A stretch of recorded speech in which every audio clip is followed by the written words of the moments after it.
I'm going to college. It's really expensive. I'm having a baby. They're really expensive. I sell books, though. They're really good. You should also subscribe. Thank you. All right, listen, put your hand up if you would have sex with Donald Trump.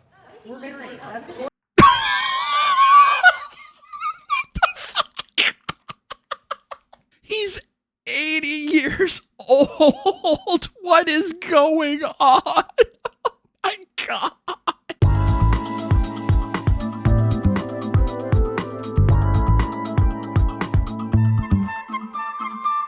I know the gaming video thing isn't for everybody, but let me explain. First of all, this video is like 2 hours long, and so I need a little bit of entertainment, and actually I'm going to speed it up to 1.5 times speed. The other thing is Jubilee is absolutely the worst at not allowing people to use the whole Fair Use Act to react to their stuff.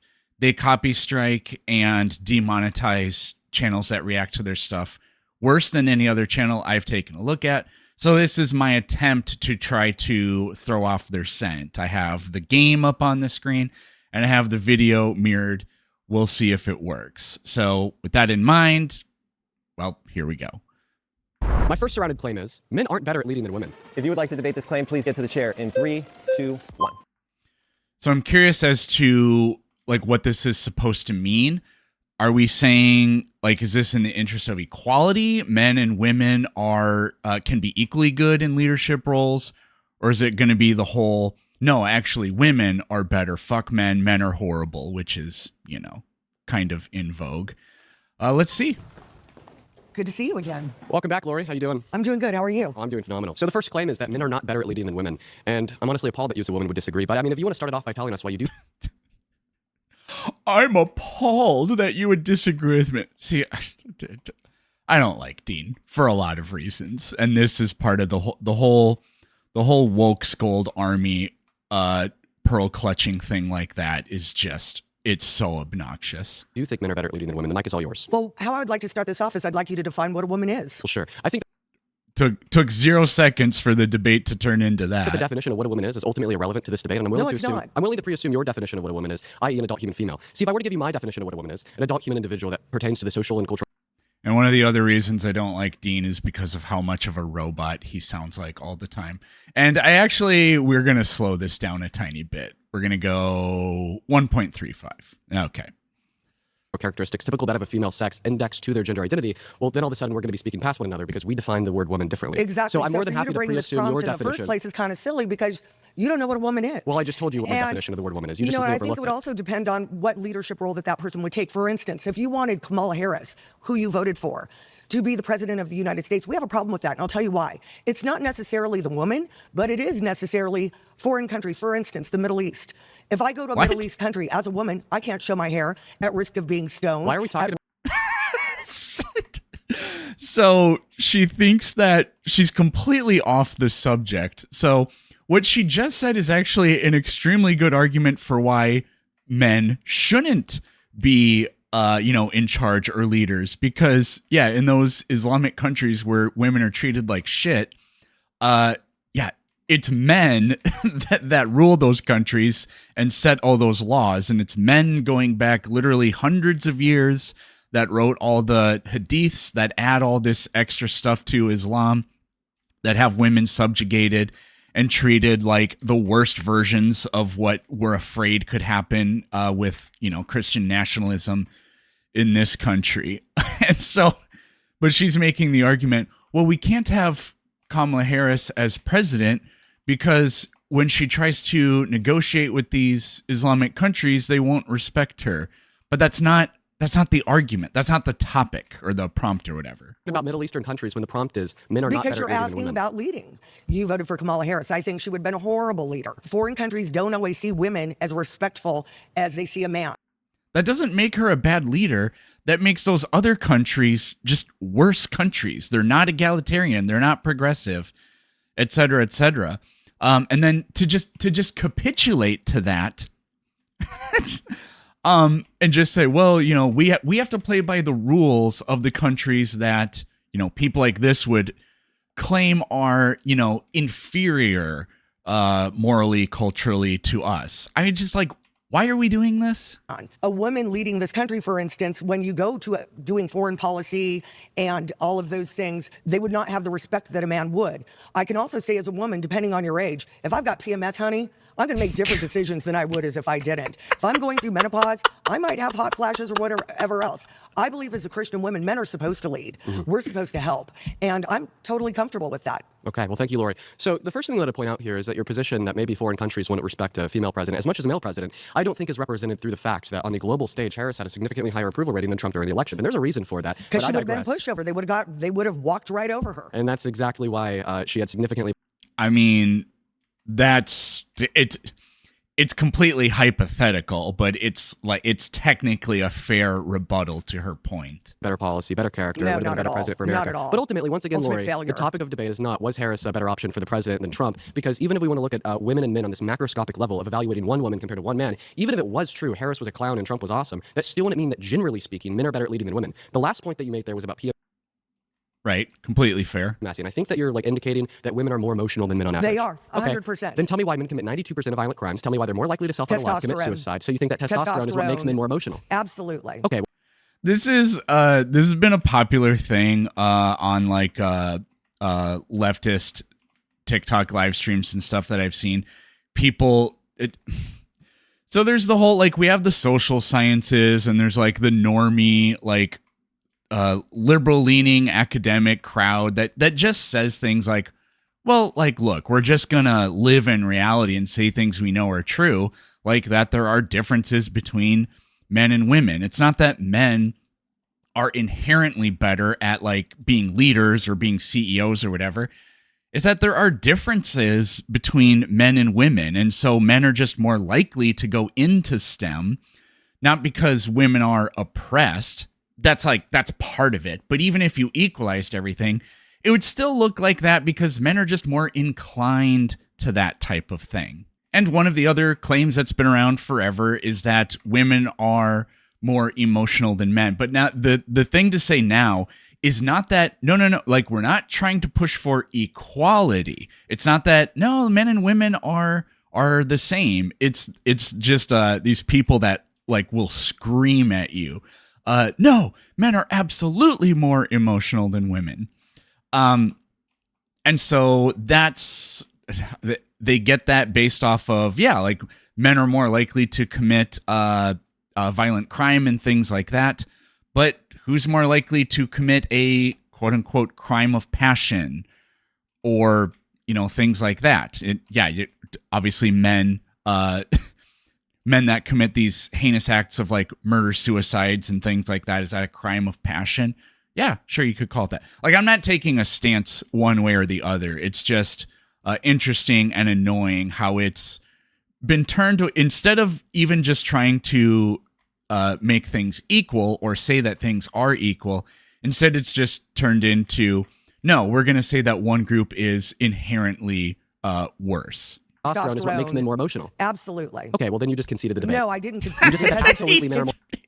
Yeah, he also, I got a little distracted after my rant over where we were going with this, but he just absolutely nuked her on that point. More emotional than men 5 seconds after saying that women were more emotional than men. And that's kind of Men are always flooded with testosterone, apart from, when you get to a certain age, which is actually who we're ruled by. But no, the whole PMSing thing, let's just grant that that's true and that it's significant, that it would significantly make things worse to have a woman for a couple days out of the month making more irrational decisions. Whatever. Let's grant that it's true.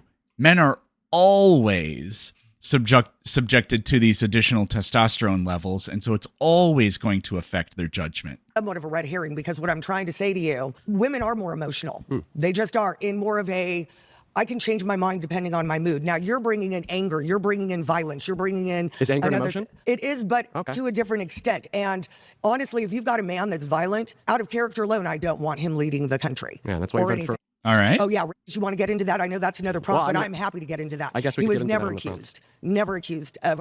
Okay, we got to pause there. You've been voted out. Oh, they censored out the word. He was never accused of rape. Yes, because it was the statute of limitations had passed and they opened up cases only for like civil liability. And also technically, like in New York law, you can't rape somebody unless it involves like well, okay, I guess we're just gonna have to say it, penile insertion, which then makes me wonder, like, if a woman forcefully pegged a man, would that technically count? I have no idea. And because that's not what Donald Trump did, legally, it didn't count. So what I ask these people is like, look, if Trump cornered you in a department store and forced his fingers into you, what would you call that? They never answer that question. So, and then the whole thing about, well, I can also prove that he didn't because they lost the lawsuit. No, the law that was only because they were trying to do a merger, and so they just gave him the money so he would approve the merger. So Good to see you. Good to see you, Lori. If you would like to be the next debater, please get to the chair in 3, 2, 1. Welcome, welcome. Hi. I'm going to give the mic to you. Why don't you tell us all why men are better at leading than women? Men are better at leading because as a woman, I can tell you that we're emotionally manipulated very easy. We tend to be how many times has a gang of men been emotionally manipulated and lied to and whatever to go out and commit the most horrendous abuses you can imagine? Like, literally, this happened countless numbers of times. passionate because we, as a woman, and getting pregnant, it's inherent in us. Why? Because we deal with babies. So women deal with babies, therefore women can be manipulated. I don't think that argument follows. But We once can again, be easily manipulated. women can be easily And manipulated. convinced, yeah. What's the argument for that? It's inherent in us. Okay, just say. Okay, apart from what I've said already, it's also the case, unfortunately, for us men, that when it comes to like intelligence, I don't know exactly how it breaks down, if the average IQ of women is higher than men, lower than men, or basically the same. Let's just say that it's essentially the same. Unfortunately, that doesn't produce equal outcomes because the average doesn't tell you everything. While, and I do know this for a fact, while the intelligence curve, like if you took a bell curve measuring the intelligence of women versus men, the female bell curve is tighter. The male bell curve is more broad. It's more widely distributed. So what you get from that is the average is the same, but on the extreme ends, yeah, there are more Einsteins for every Marie Curie on the male end. But then also at the other extreme end, there are vastly more psychopaths and people with, mental deficiencies on the male side than the female side. And so we know that is a precursor to a person being susceptible or more likely to be like this lady is saying, emotionally manipulated, etc. And all you have to do is read literally any book to see that that's the case. Saying that it's inherent is like me saying that what is actually inherent of women is that they can't be easily manipulated. That doesn't give me any substance to underpin your position when you just simply underpin your position by saying, well, it's inherent. And it doesn't push this dialogue forward. I would say that men are probably easier to emotionally manipulate than women, or else they wouldn't be culpable for 92% of violent crimes. We could emotionally manipulate a man by making him lose a game of Fortnite. The next thing we know, there's 3 holes in his walls. Right? Same thing with self-unaliving Excellent point, actually. statistics. Suicide. Suicide's a really bad thing, but it is true that men are significantly more likely to kill themselves than women on average. Same thing with drug Well, yeah, but women are more likely to attempt to commit suicide. So driving, gambling. And then when we look at women, they actually perform better in the fields that are less indicative of emotional outbursts, such as performing well in school. And I mean, this is all underpinned by biology. There was a study done by the American Medical Association that proved that if you're operated on by a female compared to a male in the operating room, God, he sounds like AI. Even if everything he's saying is true, which I suspect it is, I just don't like I've rehearsed everything I'm going to say 10 million times and I will not deviate from my script. Hospital, that you're less likely to die or to experience any post-negative operative outcomes. Why? Because women are biologically designed to deal with stress and pain better than men because they have thicker dendrites in their brain. So ultimately, the science and the empirical fact... Thicker dendrites in their brain? A greater density of dendrites? thicker dendrites doesn't make any sense. Like I said, I am willing to just accept that what he's saying is true. That's totally fine. Completely reject the conclusions that you formed. Not at all. Men are more rational, Pause and there. women. You've been voted out. she just said nuh-uh. And even, I mean, I'm not watching the screen over there of what they're doing, but apparently, I mean, she lasted like what, a minute, her own crew. And based on, I haven't seen this video, but I did see a preview for it. Jubilee uploaded a short. And from what I saw, the collective IQ in this room is maybe in the single digits. And they were all able to be like, no, get this bitch out of here. Out by the majority, so please return to your seat. If you want to be the next debater, please get to the chair in 3, 2, 1. Hi. Hey, What's your name? Annette Davis Jackson. It's a pleasure to meet you. Yes, yes. So let's hear it. Why do you think that men are better at leading than women? How about I know that men lead better than women because women have the babies, you're emotional, but more important, I have She's just saying the exact same thing the last two people said. a dad. I have a dad who is very strong, and when I see what President Trump is embodying, I say, and I know that you can roll your eyes, but you know what my grandmother used to say, you can roll your cotton balls, but you sure can't shoot them. So men are strong just like Trump because in the first 100 days, what did he do? He started writing executive orders. Yeah. He started writing executive orders day after day after day after day after day after day. Women would probably say, hey, ooh, let me take a break. That's why.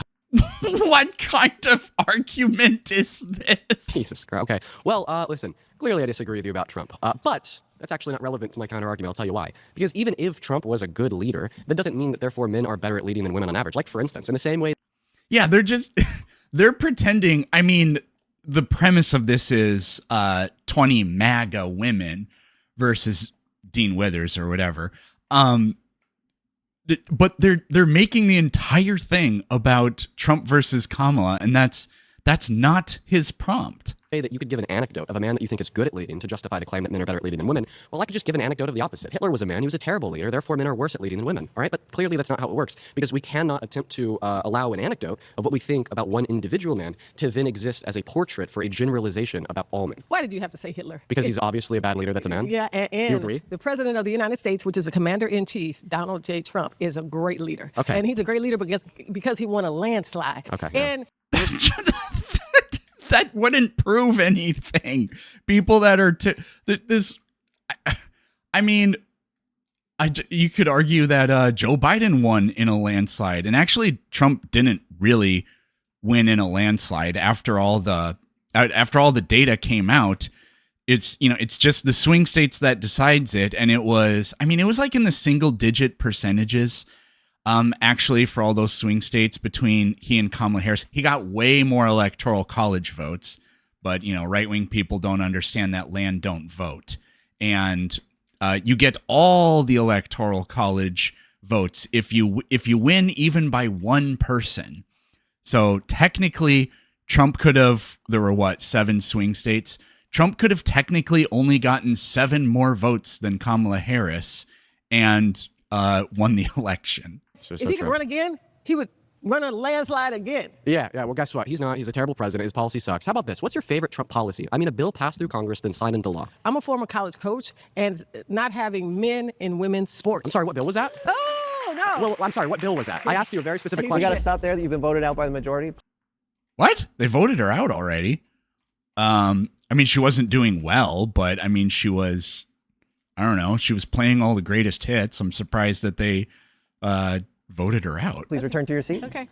All right. If you wanted to. And yeah, the whole, I don't know what they've done with like Title IX and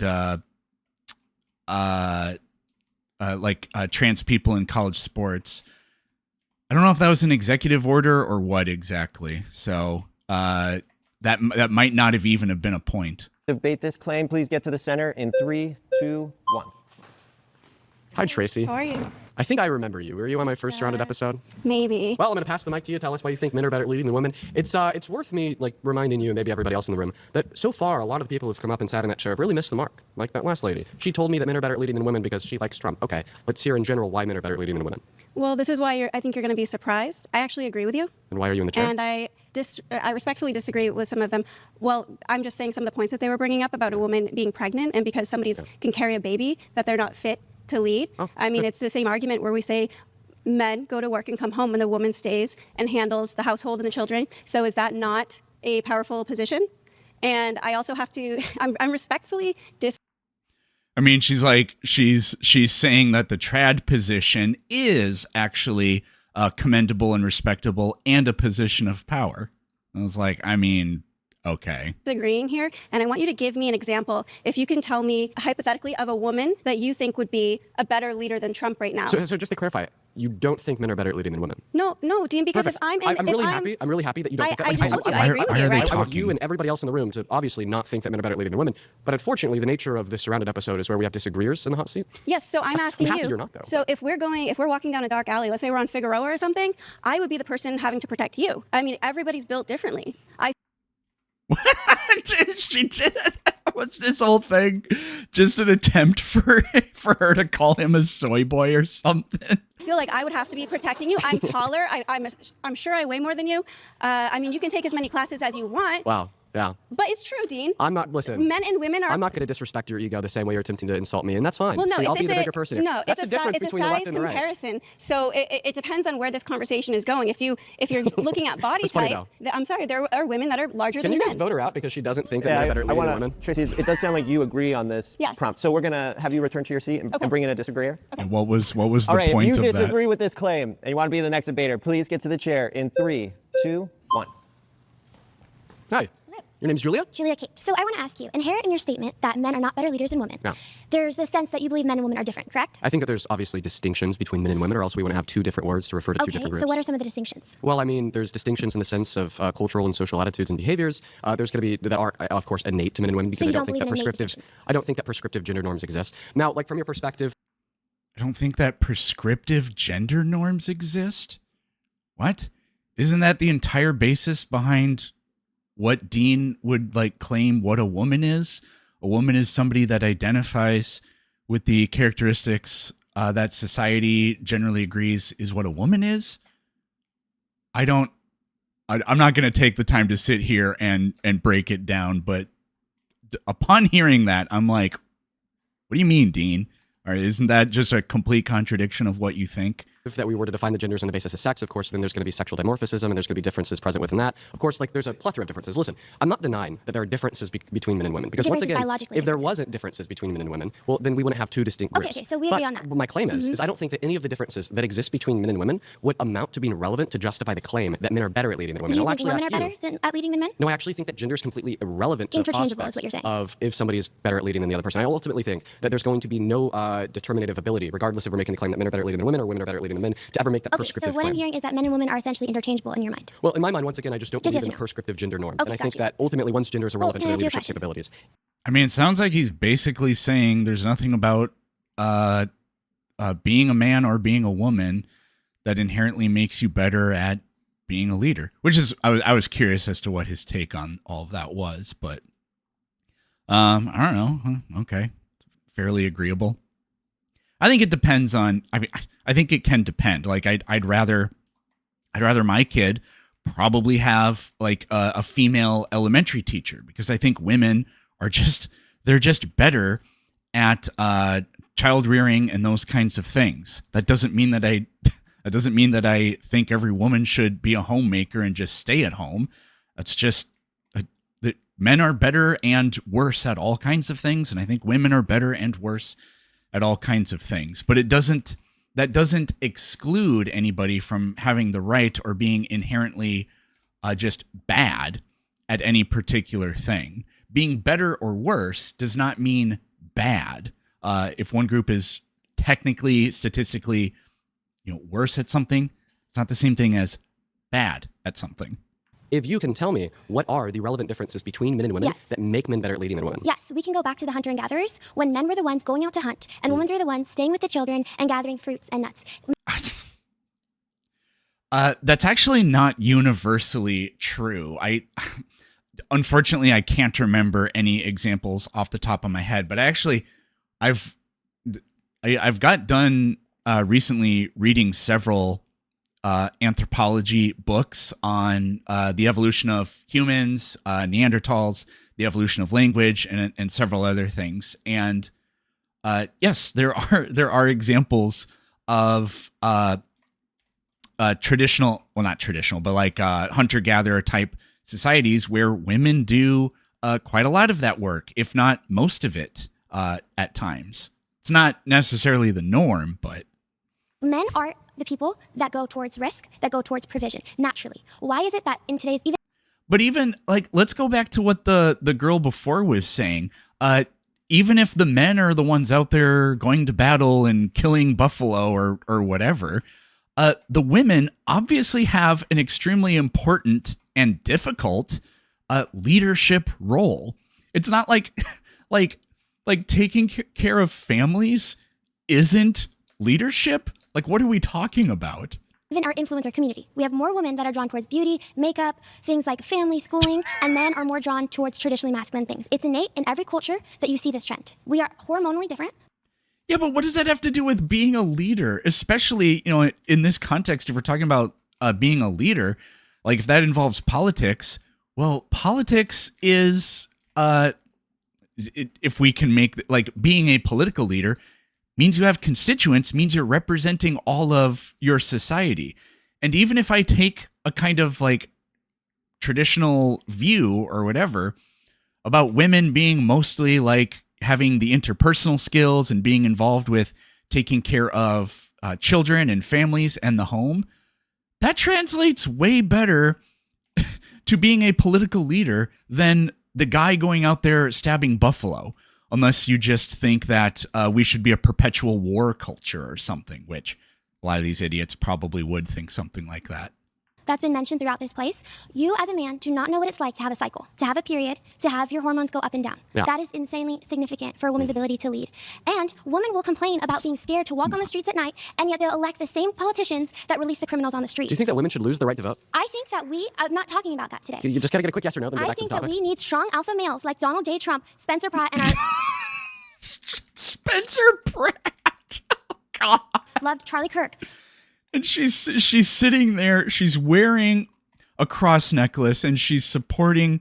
Oh no, sorry, I'm thinking of Ken Paxton. My bad. But to support Donald Trump, and the guy's a horribly corrupt.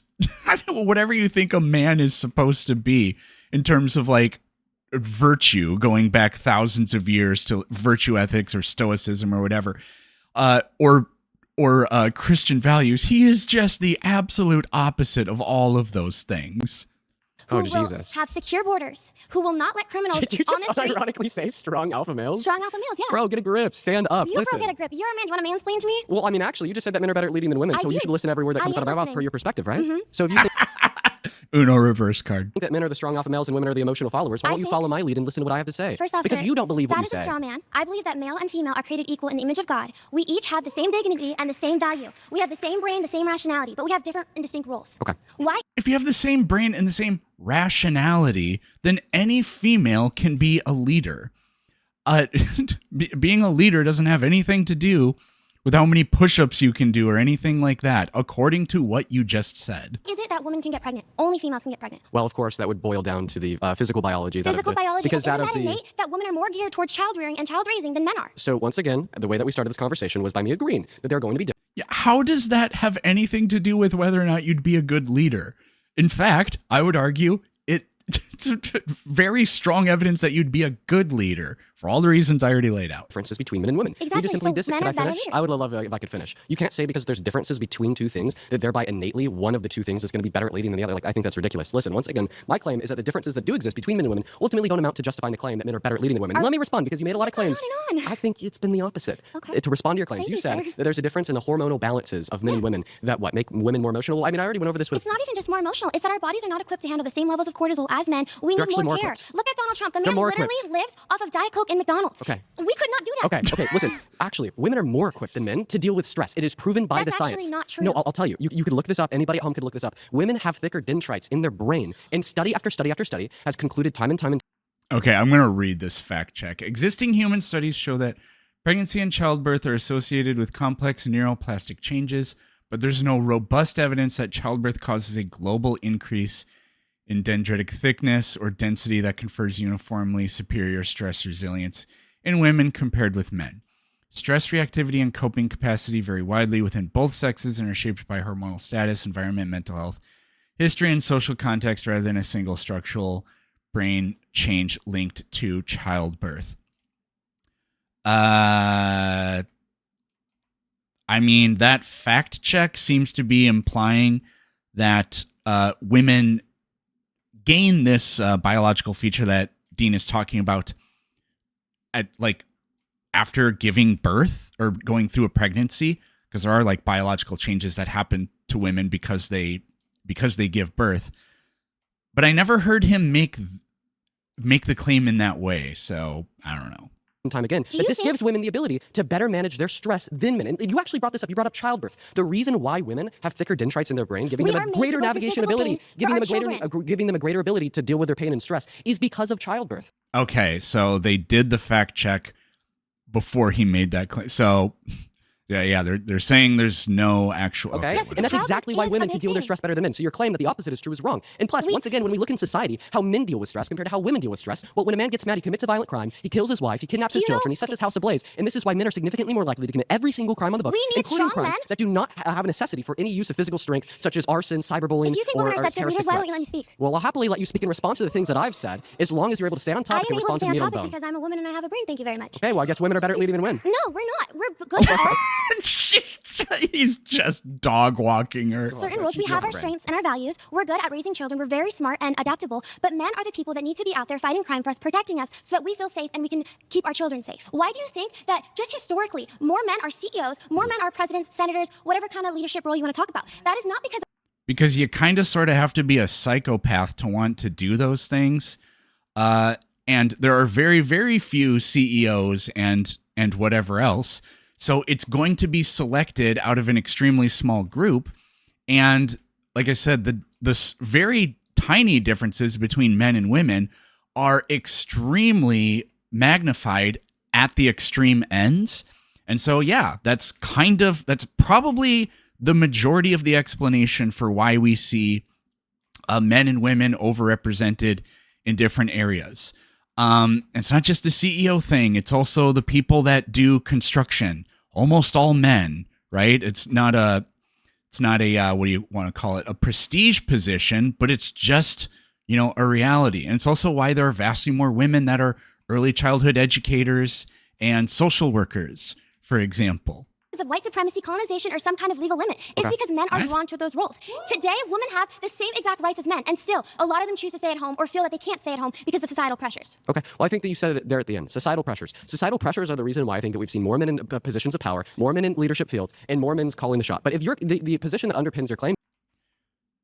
Yeah, so per what I just said, I don't really agree with that. It's probably a significant reason, but it's not the reason. I don't think it's even the most significant reason. Obviously, like 100 or 200 years ago, it was because, women weren't even allowed to go to college and things like that. And so how do you become a leader when those are like necessary stepping stones? But anyways. Here would be that if we see an overrepresentation of men in a field in comparison to women, that men are then by definition better performing in that field. So in the same way you're claiming that because of a vast majority of leaders are men, therefore women are worse at leading, would you also claim that men are better at surgery than women because 85% of surgeons are men and 15% of surgeons are women? I just want to direct yes or no to my question so then I can follow this up with a dialogue. Become surgeons because it's a more masculine thing. It takes more masculine traits. To have to look at the blood. I said yes, but I want to ask you, would you agree that men are more oppressed today than women? I don't think you need to be masculine to do surgery. Men are told that they're toxic for being masculine. Did she say men are more oppressed than women? The only laws that prevent any gender from getting a role. I need to respond. We have laws in favor of women getting leadership roles. We're taking opportunities away from men. You are oppressed more than me. This chick is crazy. Okay, listen, I think that you're crazy because you just said that I'm more oppressed than you, while also claiming that I'm a better leader than you after making the argument that disproportionately men have been in positions of leadership throughout history when leadership is what grants power. But anyways, insanity. Listen, I asked you a question. I said, do you think that men are better at surgery than women because 85% of surgeons are men and 15% of surgeons are women? The reason why I asked this question is because you made the claim that men are better at leading than women because of She answered that question. majority of leaders have been men. You said yes, Dean, because a vast majority of surgeons are men, therefore men are better. The science says no, men are actually worse at surgery. So the American Medical Association did a study in conjunction with the Journal of the American Medical Association. They did this study on 1.4 million patients over 6 continents in 14 years. And what they determined consistently is that when we account for every single confounding variable that could possibly exist, every single time, men are significantly more likely to kill a patient on the operating table or to give them negative postoperative outcomes in comparison to women. It is one of the most well-accredited studies ever conducted. Large observational studies, including blah, blah, blah, found that patients treated by female surgeons have slightly lower rates of adverse postoperative outcomes, including death and all these things. Yeah, I mean, like women are more patient and what would be the word? Like disciplined than men. So, but like I said, only slightly. So these differences only manifest themselves like at extreme ends. So in human history that is reasonably concluded that women are better at surgery than men, even though they account for a minority of surgeons. And this is exactly what debunks your claim that if a field is overrepresented by men, that therefore men are better at performing in it. Of our natural desires and what men and women are naturally drawn to. But women are better at surgery, even though they account for a minority of surgeons. That completely debunks your argument. Sure, that could be a thing, but I'm saying that naturally men are drawn towards roles of risk and provision. That's because of innate biological characteristics. But women are better at surgery. And I said that you're oppressed because of society telling you that you need to be a beta woke man. You are not this fucking chick. Like oppressed as a leader. Like instinctually you want to lead, you want to teach me. That's because of your nature and I appreciate that very much. But I disagree with your claims. Okay, well, I mean, you have to concede here that your argument that men are better at leading than women because more men are leaders than women is false. And the reason Okay, we gotta stop there. We're out of time, so please return to your seat. Pleasure. my next surrendered claim is Donald Trump is a misogynistic sexual predator. Okay, if you Well, yeah, that's just obviously true. Man, this is gonna piss these women off so much. want to debate this claim, please get to the chair in 3, 2, 1. Hello, my name is Shiva Bagari. What's your name? Shiva Bagari. Shiva Bagari. Well, would you like me to take it away by explaining to you why I think Donald Trump is a misogynistic sexual predator? Yeah. First and foremost. They, I don't know who this lady is, but in that preview I saw, they had her in there. I can't remember what she said, but I just remember it being just such a horrible fucking argument. So let's see. He's a sexual predator because the court has held him civilly liable for raping a woman by the name of E. Jean Carroll. Of course, raping somebody is something that would make one a sexual predator. In 2005, he also boasted about engaging in sexual violence by sexually exploiting beauty pageant contestants at the beauty pageants that he owned by barging into their dressing rooms and looking at their naked bodies. And this isn't an allegation from some woman that you could defame and say just wants money or fame. No, this was an admittance of guilt, something that Donald Trump said he did on Howard Stern's radio show. And I see you shaking your head. I'll happily play you the clip if you want. And we also please show me the clip because I do not believe it. Yes, take it out. Don't worry, I got it preloaded. You know, I've actually thought about doing this before, because I never see anybody do this at debates, actually having like edit a video and pull out your phone so you can actually present it. I've actually thought about doing that multiple times before, so cool to see Dean actually employing the strategy. Okay, good. So you have done that. Well, I'll tell you the funniest is that I'll go backstage before a show. Yes. And everyone's getting dressed and ready and everything else. And, no men are anywhere. And I'm allowed to go in because I'm the owner of the pageant and therefore I'm inspecting it. I'm inspecting. I want to make sure that everything's good. Yeah, the dress. Is everyone okay? Is everybody okay? And you see these incredible looking women. And so I sort of get away with things like that. Why don't we start there? Mike's yours. Okay, well, he said that he probably sees them. It doesn't say they're naked there, so It does. They might have. No, it doesn't. He said that they have no clothes on. When you have no clothes on, No, you're naked. who said that they didn't have clothes on? Donald Trump. He didn't say that in the clip. Yeah, I'll show you. Okay, again, I want to hear it again. Yeah, the dress. Is everyone okay? Is everybody okay? There you go. Oh, well, it's he didn't actually say clothes, but Yeah. Yeah, so what do you... I think it's important for us to be intelligent, rational people. Okay, so you say no clothes. And then Howard Stern says, so you're like a doctor. I definitely don't Why agree did with Howard that. Stern say you're like a doctor? Because doctors get to see people naked. Okay, I don't agree with that. But men are men, and men have testosterone, and men love beautiful women. And trust me, I would prefer... Yeah, this is the part I saw. I mean, these people would say something like, oh, well, I'm actually glad he's in the Epstein files because that just proves he's attracted to women, unlike all these beta males like Pete Buttigieg that the Democrats. They would literally say him being in the Epstein files, it just proves he's not gay. A man that actually looks at women and is sexually attracted to women, Dude. than someone that is... teenagers. It's not. And I actually like looking at women too, and I'm not even a lesbian, but I think women's bodies are beautiful. It's like Ma'am, art I'm to sorry. me. No, It's I'm art to sorry. me. This is disgusting. No, and you just told me that you would prefer a man who, quote unquote, likes the female body and is willing to barge into the private women's only dressing rooms to look at them while they have no clothes on. I said compared before to that. you're saying, I think that real men I with don't believe testosterone are that's right. sexual predators. So you just lied about me right now because I said I. Yeah, I mean, he actually did. She didn't say, therefore, I'm glad he barges into changing rooms. Don't believe what he did was right. But it was going in there. but I would prefer a man who likes to look at the naked bodies of women. I've been over someone that is attracted to other men. Yes, Why? absolutely. Because it's not natural. It's not natural to be gay? It's natural to be It's not natural to wear clothes, you dumb bitch. attracted to the opposite Define sex. natural. Natural is what God made, Adam and Eve. So God didn't make gay people? Well, actually, I thought that God was a creator of all. no. That's sin, and sin came from the devil. No, sin is a conscious decision. Being gay is not a conscious decision. Well, actually, being gay is a conscious decision. Okay, could you choose to be gay? Action. It's an action. Could you choose to be gay? This is actually what I do with, I don't ever hardly have the debate about, homosexuality or whatever. But when it comes to these like things of choice, this is what I always tell people. Okay, choose to not believe in God right now for like 5 seconds. Go ahead. And it's just, it never goes well for them. Yes, absolutely. Could you choose I to be actually could have chose to be gay when I was younger. Could you choose to be attracted to your mom? A lot of women actually Could you tried to hit choose on to be me, attracted and to your I mom? said If no. attractions are a But choice, I could do you choose look to be at- attracted to your mom? Can you choose to be a pedophile? No, I couldn't choose to be a pedophile. Could you choose to be attracted to your mom? Oh, so there you go. He thinks, no, it's an action, honey. And you can choose to sin or you can choose not to sin. I try to keep the devil away from me. Can I just get a clear answer to the and no, this is a clear answer. But see, you don't come from a biblical standpoint. What are you the come first from four a books in the New worldly Testament? standpoint. I come from a biblical standpoint that there's two sexes. He's like, she's just not taking the bait, unfortunately, on any of these things. There's no 50 different genders. That came from a pedophile named John Money who lied about a study to push reassignment surgery on thousands of people through his lie that butchered this poor boy and put him through hell. Reimer twins. Go look it up on Oprah. Yeah. Okay? So I'm gonna ask you the don't question live again. in you don't live in I'm gonna ask the reality. question again. I live in reality where I know that a Jesus. tree is a tree, a woman is a woman, a man is a Tree man. is a tree. And if you are And a moron's a choosing, moron. and if you're choosing, see, that's what they do. When they can't win an argument. He's actually crashing out pretty. I mean, so is she, but he doesn't know what to do when they won't go with his script. But to be fair, she will not shut up and stop rambling. They go for calling Okay, pause. Everybody pause. Dean, we got to ask that you don't do personal attacks. That's a Okay. warning. Okay. All right. So first and foremost, the question once again What was, or do what? you choose to be attracted to your mother? The reason why I'm asking you this question is because you had suggested that all attractions are a choice. It is so a please, choice. with it, just a concise yes or no, could you choose to literally be sexually aroused by your mother? So there's two possible answers to this question. The first possible answer is yes, Dean, I could choose to be attracted to my own mother. And the second possible answer would be no, Dean, I could not But choose to you're be sexually trying aroused by my to own mother. you're trying to do a so hook what's on your me. answer? Could I It's just, a hook. do you have a yes or no for that? No, because this is a hook.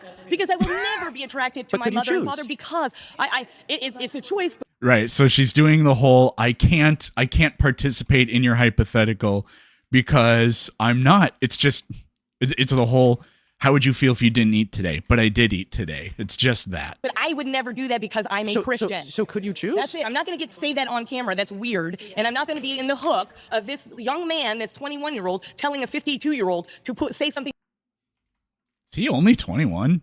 disgusting like that. So you admit that it's disgusting Yes. to think that you could choose to be attracted to your mother? We got to stop there. You've been voted out by the majority. Please return to your seat. If you want to be the next debater, please get to the chair in 3, 2, 1. Howdy. Hi, Dean. How are you? I'm doing phenomenal. My name is Zuriel. Zuriel, it's a pleasure Nice to meet to you. meet you. We're going to go back to the prompts. I think that Donald Trump is a misogynistic sexual predator for reasons why I think Man, people, the wokies are going to just absolutely lose their mind that there are non-white women in this crowd. this, or some of them that I shared with the last guest. It's because I think that Donald Trump is a he had a civil court determine that he a woman by the name of Eugene Carroll. We listened to that clip of Donald Trump bragging about engaging in sexual violence. Listen, I take a sexual predator to be somebody that is engaged in sexual violence. Donald Trump bragged about that when he said he'd barge into the dressing rooms of the women at Miss Teen USA and Miss USA. If Donald Trump's admission of guilt in that clip that I played, I wonder why he's not bringing up the whole grab her by the pussy thing. Probably because he probably thinks he was not being serious when he said it, I'm guessing. To the last lady is true, and this is indeed something that Donald Trump has done, then by definition, Donald Trump would be a sexual predator, and thereby, by definition, I'd be right. Can we both agree that people in power of elitists, people up there in politics, all have their own, maybe their own immoral traits to why they're running for candidacy? Like we've heard about Epstein files, about all these different people that, maybe they're not really here to make a change for us. Yes. Can we agree with that? Yes. I could care less about what Donald Trump says on the media, because as long as he does his very best to be a good president and do the best for this economy, I don't vote for a president based off their character. I vote for them based off what they can get done. Honestly, I would like to just take a moment. Let's look at what you said. Okay. Are you saying? So this whole thing, and I don't know about Dean, but I know Parker does this all the time. He has this ready to go script. I've seen him do it multiple times where he says, "Hey, just real quick, if any of you would you vote for a candidate that was held civilly liable for sexual assault, blah blah blah blah blah, just because they were a cousin?" And what I've never heard anybody ask them, is, okay, Dean, if the only difference between Trump and Kamala Harris was that Trump actually never did that thing to E. Jean Carroll, but Kamala Harris had done that to somebody, would you have voted for somebody else? And they can't say that they would have voted third party or something like that because then you just get attacked for, well, not voting for Kamala Harris is a vote for Trump. So yeah, I know they can't deal with that. So when these people say, look, I don't care about any of that stuff, I just care about his policy stuff. Yeah, it's disgusting, but when the other side tries to claim that they're, voting on principle or whatever, or that they're willing to sacrifice their values because they're just voting on principle, it's not like you're immune to hypocrisy either. So that's just my spiel about that. Dean, it's true Donald Trump is a misogynistic sexual predator, but I could care less because of his policy. What I'm saying is, can I just get a straight answer? We obviously can't deny that maybe he has bad traits of his character. I'm not going to agree that, I don't know everything about Trump like you do. Okay, but what I care about is his economy. I don't care about what he has to say on Let's start from the top of this debate. News. You sit down. I tell you Donald Trump is a sexual predator. I tell you he's a sexual predator because he raped a woman and boasted about sexually exploiting beauty pageant contestants. The reason why I'm not responding to your claim is I don't know much about what you see in the courthouse. Let's just test your logic. What do you say, Dean, even if it was true Donald Trump was a sexual predator, because you don't know about the evidence for it, which is something you should look into on your own time, I would still support him as president and could care less. Is that your position? I would still support him as president because he does what's best for the economy and for the American dream. Yeah. Okay, we gotta stop. Every person pause within there. that. You've been voted out. Yeah, so I don't know. I can't say anything that I haven't already said, but yeah, I would just, ask a person like Dean, I'd just throw it right back at them. And then the whole, okay, well, third party's not actually an option. So actually you would be voting for Donald Trump. And then the Supreme Court, he gets more Supreme Court nominations, blah, blah, blah. So I actually think that somebody like Dean would vote for Kamala Harris, even if she had done that, because of the exact same reasons that person just laid out. Sorry. We got to pause there. Quote unquote, I would still support Donald Trump as president if he was a sexual predator. If he was a child, they'd still support him. If you want to be the next. Yeah, you know what's worse than all that stuff, though? The genocide that Kamala Harris greenlit. And I've caught a huge amount of hate for not voting for her for those reasons. And the reasons everybody gave were the exact same reasons, I just went over. And to be clear, because people don't actually represent my position on this very well, I live in California. I knew she was going to win anyways, so she didn't earn my vote. If I lived in a swing state, I would have, voted for her. I would have bit my tongue or whatever and voted for her despite the atrocities that she greenlit and didn't care about, and probably would have continued the exact same policy of doing nothing and supporting it if she had one. Next debater, please get to the chair in 3, 2. Hi. I'm Liz. Nice to meet you, Liz. Nice to meet you. Listen, I think that you've heard my arguments. You happen to be sitting in a position where you could hear my voice. Mic is yours. Okay, so my question is, because you mentioned Donald Trump going into women's locker rooms, are all trans people sexual predators? And it just turns into the bathroom thing. So I would not say that trans women are sexual predators for using the women's restroom. I think that the definition of sexual violence would be any sexual act that is done without consent. And I don't think that this would be true of trans women who use a women's restroom. And I have an argument for why I think that trans women should be able to use a women's restroom. But let's try to take advantage of our time. Instead of me giving you my argument, let's just hopefully stay on topic with the claim that Donald Trump is a sexual predator because he's a woman. He's boasted about sexually exploiting women by barging into their dressing rooms and looking at their naked bodies without consent and telling Howard Stern how much he loved it and how incredible they looked. He's mentioned the Epstein files over a million. I predict that this woman is not going to engage with the prompt at all. She's just going to do whataboutism the entire time. The women, the young women in sports who do not want biological men in their dressing rooms. Yep, turns out I'm a prophet. Doesn't that go against them? Well, what about their safety? I would love to have a conversation with you about trans people in dressing rooms, or sorry, more so locker rooms. And I understand where you're coming from if you say, well, I don't want a trans woman in my dressing room because I would see their naked body and their genitalia. Well, no, the reason why I get it, the reason why I understand where you're coming from is because even when I go into my gym's locker room and I see other dudes with their dicks out, I'm like, hey, bro, I don't want them to see me. I don't want them to see me. So I advocate. One moment. I advocate for unisex, unistall, one person at one time changing rooms in locker rooms and gyms and sports across the country. Because the thing is, that's my position. Part of let's your talk about the claim. That's actually, I've never thought about it with changing rooms, but that's how I've felt about bathrooms for a while now. It was years ago, but I went to the Red Rocks Amphitheater in Denver, and that's how their bathrooms are. They have this giant communal hand washing station, and then all of the bathrooms are just individual stalls with an individual door. And so all the men and women are just in the same area lined up, and it's way more efficient, and it just gets rid of this issue where people can't agree. So cool. Donald Trump is a sexual is part of the claim. Well, you're not. First of all, do you accept that accusation- Donald Trump is a sexual I can predator? accuse you of being a sexual predator. And if I admitted to doing it, then it would be true. Donald Trump admitted to barging into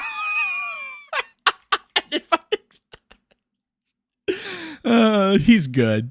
his dressing rooms, and a court found him guilty of raping E. Jean Carroll. No, we didn't. No, they didn't. That's a lie. They certainly did. No, they didn't. Yes, they did. Listen, do you accept? What the hell was that? So what's the fact check say? For sexually abusing and defaming, jurors did not find that Carroll had proved rape under the specific legal definition. Yeah, okay. So that the definition of rape would include the penetration of a woman's vagina with any part of a man's body, including his fingers. Without consent? Yeah. That's not how it works legally in New York, but yeah, So specifically, the action that the jury found Donald Trump guilty for was forcefully penetrating E. Jean Carroll's. I think what's going on right now in the world with men and women is that women are accusing a lot of men of rape. And until I see actual proof, because a jury can just agree with anything, that's something else, okay? Until there's actual proof and evidence, and if you can show me the proof that Donald Trump raped her, then fine. right. So now nobody can ever be accused of this with anything other than a video or a photograph or whatever. So this is just stupid. Thank you so much for the great question. What's all the evidence? So the first form of evidence that we would have would be E. Jean Carroll's testimony, which has maintained consistency for the last 30 years, as corroborated by 4 of her friends that testified under penalty of perjury. The second form of evidence And no that we one's have lied here- under penalty of perjury. Well, can you please Sorry. Yeah, like Donald Trump Jr. examine the evidence in which I provide No, as soon I'm as I'm done sorry. I providing it? apologize. Go We have ahead. therapist notes from the 90s indicating she was by Trump. We had the testimony of a psychotherapist that said when E. Jean Carroll was testifying to the fact she was by Donald Trump, she was exhibiting signs consistent with true trauma that we'd expect to be onset by a true victim of. Then we have Donald Trump's lies and inconsistencies. He lied. He said that he never met her as a part of his testimony for his defense. And then E. Jean Carroll. I don't know if Dean's going to bring this up, but the just most incredible thing about this is during the, like when Trump, I don't know what you call it, a deposition or whatever, he was being interviewed, like not in a courtroom, but in like behind closed doors in a room. They showed him a picture of E. Jean Carroll from, that time. And they asked him, who is this woman? And Donald Trump said, oh, that's my wife. Or like his wife at the time. And they're like, no, this is E. Jean Carroll, the woman that you said you weren't attracted to. And he just goes, oh, interesting. That, I feel like that was one of the most devastating things. Carroll responded by submitting a photo of them together to the court. Do you We remember also have, I'm every not done single with the evidence. I'm not done with the evidence. We have another line inconsistency on Donald Trump's behalf. He also said that he never raped her because she wasn't his type, but then he confused a picture of E. Jean Carroll to be his ex-wife. Oh, yeah, there we go. Marla Maples under deposition, so clearly she was his type. Then we also have E. Jean Carroll's dress. E. Jean Carroll submitted a dress to the court, claiming it was the dress that she was raped in by Donald Trump. Court confirmed it had male DNA on it. And then when the court asked Donald Trump to provide a DNA sample to test against the DNA in the dress, he said, no. Doesn't sound like something an innocent man would do. And then the last and final piece of evidence we have would be his character priors. Listen, we all know that a one-time felon is around 73% more likely to engage in another felony compared to somebody that's never committed a crime in their life. The same thing rings true about being a sexual predator. So because Donald Trump has character priors with engaging in sexual predation, like the dressing room clip, proudly boasting about sexually exploiting naked women and girls, And saying he wants to bone his own daughter. or like the Access Hollywood tape, where he literally said that he would just grab women by their vaginas without asking first, and that's precisely what the jury found him guilty of doing, or everything to do with the Epstein files, that in consideration with the direct evidence submitted by E. Jean Carroll and his lies, is absolutely what demonstrates Donald Trump raped E. Jean Carroll. Okay, we gotta stop. So, yeah, just literally nothing but whataboutisms. Stop there. We gotta stop there. The flags are up. You've been voted out. Please return to your seat. Yeah. If you want to be the next debater, please get to the chair in 3, 2, 1. Hi. Nice to meet you. I'm Gina. Nice to meet Oh, man, this lady, too. Oh. you too, Gina. Thank you. First of all, if Trump was truly a predator, he would have never reported Epstein to the feds. Yeah, he didn't. In the 90s. He did. Do you mean In the 2006? Yeah, sorry, 2006. That's okay. Also, was he ever on the island? Well, I don't think that there's any evidence to demonstrate he was never on on the the island. island. Because I don't think he needed to go to the island to get off. Listen, about Yeah, the only place in the world where any sexual predation occurred is Little St. John's Island. Yeah, the only place in the entire world. About the 2006 quote-unquote report to the feds about Epstein, he didn't report him to the feds. Epstein got arrested, and then Donald Trump turned around, called the local sheriff, and said, oh, thank God you got him. We've known about what Epstein's been doing all along, which A, indicates that Donald Trump knew what Epstein was doing with Maxwell and didn't report him to the cops prior to Epstein's original arrest, and B, indicates that Donald Trump has been lying to us about the nature of his relationship with Epstein for the last 10 years. No. We've all heard Donald Trump say that he never knew what Epstein was doing. It was never involved and was completely oblivious. But according to that report to the sheriff, of course he knew. Okay, so first of all, if he did do something, believe me, they would have found it. They had to make the Russian dossier up.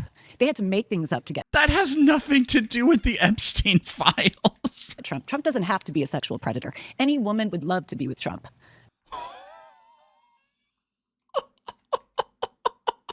Of course, this melted face looking Mar-a-Lago person would say that. Okay, any woman. You have a husband? No.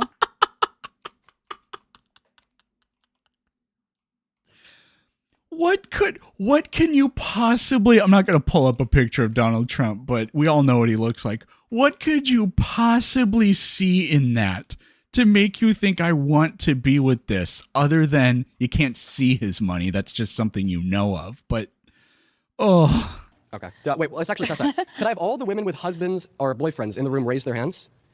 So her claim is that any woman would love to be with Trump. Love. Would you guys cheat on your husbands and boyfriends with Trump?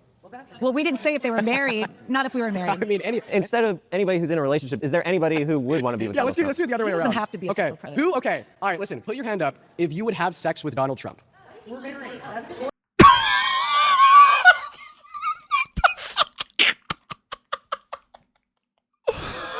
He's 80 years old. What is going on? Oh my God. This right here, this has to be rage bait, right? I mean, it's just the glee with which she... If I was married to Donald Trump, yes, and I'd love to be. That's crazy. Do you prefer Clinton? Why don't we talk about sexual predators as far as Bill Clinton? Why? It's not Okay, about the because he's a predator. Okay, and if he Trump is, doesn't throw him have into to be a jail. I don't sexual care. predator. Trump did report him to the feds. I thought I clarified When- that's not what well, happened. you're wrong. I'm wrong. Show me that. Give me Virginia, evidence. first of all, Virginia Guthrie worked at Mar-a-Lago in the early 2000s, and he prompted her to come and work for him as a massage therapist. Trump was pissed, and he reported Epstein. Okay, well, I would recommend looking at the fact check that will. Yeah, that's literally just that whole claim is that Epstein just stole her as an employee.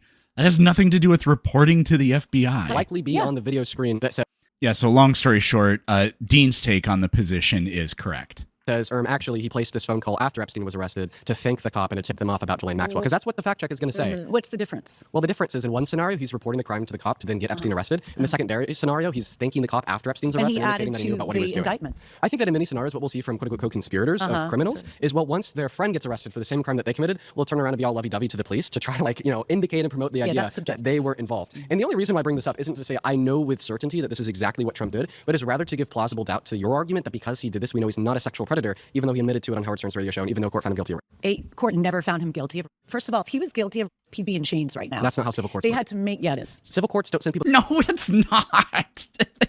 The statute of limitations had passed. to jail. They hold people financially liable. That's the nature of our criminal justice But he system. would have been in jail. You're not familiar with statute of limitations then? I'm familiar with What's the that. statute of limitations? You can only accuse somebody within a matter of time, but right now so it's if 30 years. So if E. Jean Carroll, Right, came it's out 30 after years. the statute of She's limitations out had of her passed mind. for She's sexual abuse insane. in the state of New York He against threw her Donald case Trump, out. do you agree that even if she had a video of it happening to her, he wouldn't be in jail because the statute of limitations That's had not passed? true. There is no statute of limitations when it comes to. So by the law, the crime that Donald Trump committed, per the New York State legal definition of sexual abuse in 2019 He through never 2022, committed that crime. was specifically sexual abuse. Because legally speaking, in New York, they only defined as penile penetration of the vagina, and she testified that he raped her with his fingers instead of his penis. So No, because of that, that's a lie. it would There's be no legally proof Oh, so she's just saying there's no proof that it happened, not it's a lie what Dean is saying, which is 100% correct. That's the legal definition. categorized as sexual abuse, and that's the crime that had a She's statute out of of her mind. limitations She's on it. insane, and they threw the case out just recently. Okay, why do We you got think to she's out pause of her there. mind? We got to pause there. You've been voted out. They didn't throw the case out. Maybe, I mean, because he had to pay her, and then he defamed her again, and then he had to pay her again, and then he defamed her again, and I think it hadn't been decided if he had to pay again. Maybe that got thrown out, but no, she doesn't have to pay back any of the money. They never retroactively claimed that he wasn't held civilly liable for any of that. So I don't know what she's talking about. I just want to get a real quick raise of hands. This is not to shame anybody. I was just genuinely curious. Raise your flag really clearly so we could get a poll. If at Donald Trump's like, you know, when he was in his 40s, if you think he was an attractive man. I just want to get a raise of flags. I mean, like, did he have like an ugly face? I mean, not really. I mean, his hair is just so incredibly stupid. I mean, he looks like a doofus, but whatever. This is so concerning. Keep your flag up if you think he is currently still hot. Oh, so we can body shame now, Dean, huh? Okay, I appreciate it. All right, if you would like to be the next debater, please get to the chair in 3, 2, 1. All right, Lori, Mike and the floor are yours. Okay. What are your thoughts about Trump barging into the dressing rooms of the Okay, you know, you may not imagine this, but when I was your age, I was a model. And I can tell you for a fact, every fashion show, every modeling call, there are men in the dressing room. There Yeah. And does that make it okay? are makeup artists, there are designers. It's not uncommon. And you're making it as if it's this big, huge deal. Donald Trump at the time was the head of When this country was founded, there was slavery. Slavery used to be super common. Why are you making it a big deal? the Miss Universe and Miss USA pageant. It wouldn't be surprising if I was in there changing for him to walk in. And you guys, because oh, let's look at the camera. He's got a face for that one too. Let's go to E. Jean Carroll since she already went over this for 20 minutes. To that? Sure, but we're down to 1 minute. You've already talked about this. Trump said that there were no men anywhere. Well, I don't care what he said. I'm saying as a woman that's been backstage at many fashion shows, owner? there are men the one backstage? everywhere. He said that well, he was and I'm the sure only that there man were other men. Forever or just that instance. I'm not buying it. Okay, we got 50 seconds. I'm going E. Jean Carroll. E. Jean Carroll, number one, the statute of limitations had run out. Number two, for a very long time, she never reported it to anyone until Reid Hoffman paid her to freaking go after this lawsuit. Why she is now being charged with perjury. Not only that, as a celebrity, What? So the fact check just says that she's wrong about everything. Walking into Bergdorf Goldman's, you don't think that anybody would have a picture of him? And no offense, I don't trust a woman that named her cat vagina and freaking was sexy and charged 21 other men with that crime. Lori, you're going to get another King. fact check.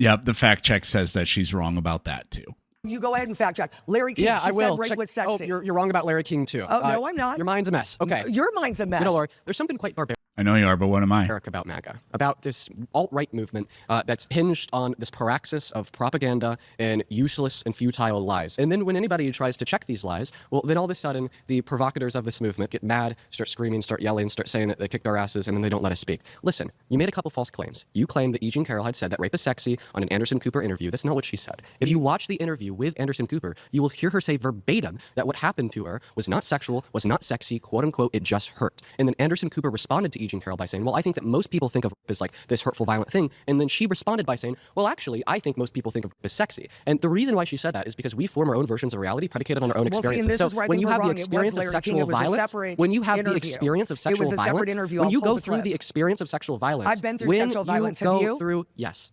When you go through the experience of sexual violence, you're more likely to be more hypercritical and aware of crazy people in the world around us that downplay it, legitimize it, or fantasize about it. So maybe it was descriptively incorrect. It wasn't true when she said most people think of rape as sexy, but regardless of that, that's not her saying that she thinks of rape as sexy. So stop misinterpreting the genuine claims made by a victim of predicated off of the trauma that they went through. Quite frankly, Lori, I think that is disgusting. Well, I think it's disgusting because I was a victim of actual rape and abuse. And if you want to compare what happened in the Epstein files, let me just tell you, I was one of those little girls. Are we talking about the Epstein files? I was one of those little girls, but the guy was Hugh Hefner. So for you to sit here and sit there and say it's disgusting, I'm sorry, I don't agree with a woman as a woman who was abused. I don't agree with the attacks falsely on Donald Trump because of the crap that your side always has to push because you got such bad TDS, it's insane. When was Hugh Hefner ever convicted and thrown in jail for sexual abuse? So Dean's probably above doing this, but to my knowledge, that's never happened. And so he can just turn around and say to her, yeah, that never happened. You're just making that up. Where's the proof? Where's the photograph that happened to you? Because it's every single way that she dismisses what happened to E. Jean Carroll. Yeah, okay. Now let me just do this to you and see how you like it. That woman is a nut job. I knew somebody that worked with her at Simon Schuster said that she was so inappropriate. She also accused 21 other men of the same freaking crime. Name 5 of them.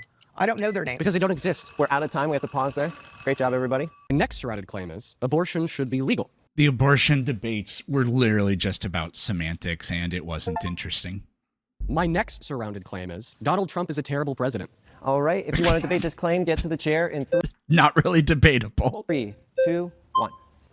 How many times will the Dow be invoked, I wonder? And immigration, which, the Dow numbers are real, but it doesn't really mean much because most people don't have any stake in that at all. And this economy is extremely fake because of all the speculation around AI. But whatever. Why am I even talking? Oh, hi. Hi, welcome back. Yeah. I don't know, let's see. Donald Trump is a terrible president because he slept his way to the top. No, I actually think that... Remember that? That was brutal. What?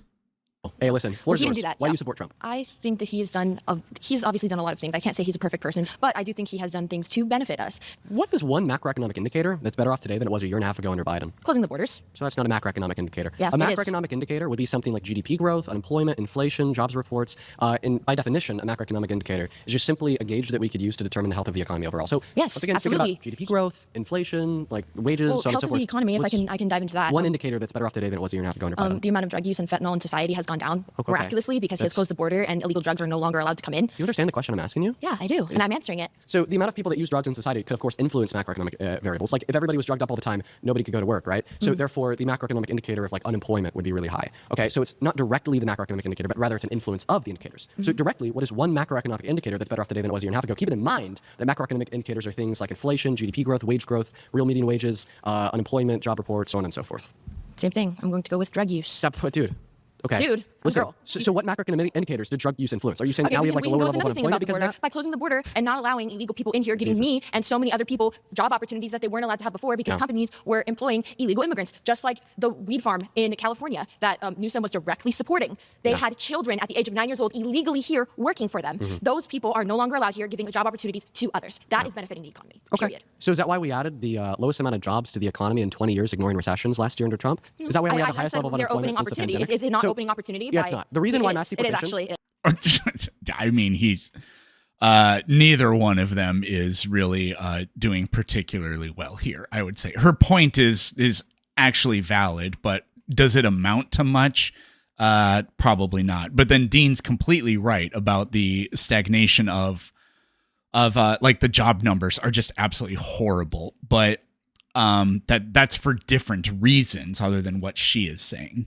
It is. The reason why mass deportation doesn't open up job opportunity in America is very simple. Because ultimately, undocumented immigrants as a demographic are very economically productive. They pay over $100 billion in taxes And per those year at jobs are the now federal, state, open and for local real level, Americans and they to pay in have. $1.1 through $1.7 trillion to the They GDP annually. don't. And according, They actually don't. Have you ever So met that's an illegal What is she saying? They don't what? Pay taxes? Yeah, they do. immigrant that pays taxes? So- I'm sure you haven't. so my source is the IRS. Do you think the IRS is They pay into Social Security. Like, what are you talking about, lady? lying? Absolutely. I'm sure they can lie about statistics all the time. So Donald And Trump's IRS is lying about how it's much. not Donald Trump's IRS. Well, that's what the IRS is saying today. Who's the president? No, well, the So who- statistics What is she trying to say? came know in who from Scott years ago. Besson You've is? used that since the last time we were here. Do you know who Scott Besson is? No. He's the administrator. I mean, it's arguable that the IRS data is backlogged by a couple of years. I don't know. So it could be like the data they have currently is not like from the start of Trump's current administration. I don't know, though. Of the IRS. Do you know who's appointed by? Donald Trump. Donald I'm Trump. gonna assume. And Scott Besson and the IRS under Trump still report that. And listen, And so you it's don't not a believe that contestable removing fact. a certain population can allow opportunities for others to come in. You Because it realize makes the economy less productive. I have family Yeah. that are refused opportunities, healthcare, and other resources due to the fact that it's oversaturated by people who do not have a citizenship here. And by closing those borders and not allowing those people to come in, it gives them the space to have that because that's what my tax dollars should be paying So for. do you think that undocumented immigrants can access like federal Medicaid, Medicare? They so on and can, so forth? actually. They Do you- can. Do you know what the Personal Work Order and Responsibility Act is? I actually know that they can because I Do have you know family what the members Personal that can, Work Order that and can perfectly walk in Responsibility and they can get checks month per month, living month per month, and we support that. Our tax. Okay. So the fact check is just saying, yes, there is a law that severely restricts the ability of undocumented people to get access to welfare or whatever. I mean, the only major thing for them getting welfare is that, you know, if they go to the hospital and they're not insured, they're still guaranteed care. And then taxpayers have to pay the burden for that if they're not, if they can't pay for it. But, you know, everybody in this country should have health care. And if you're an American and you go overseas and you have a medical event in a country that has universal health care, you get health care.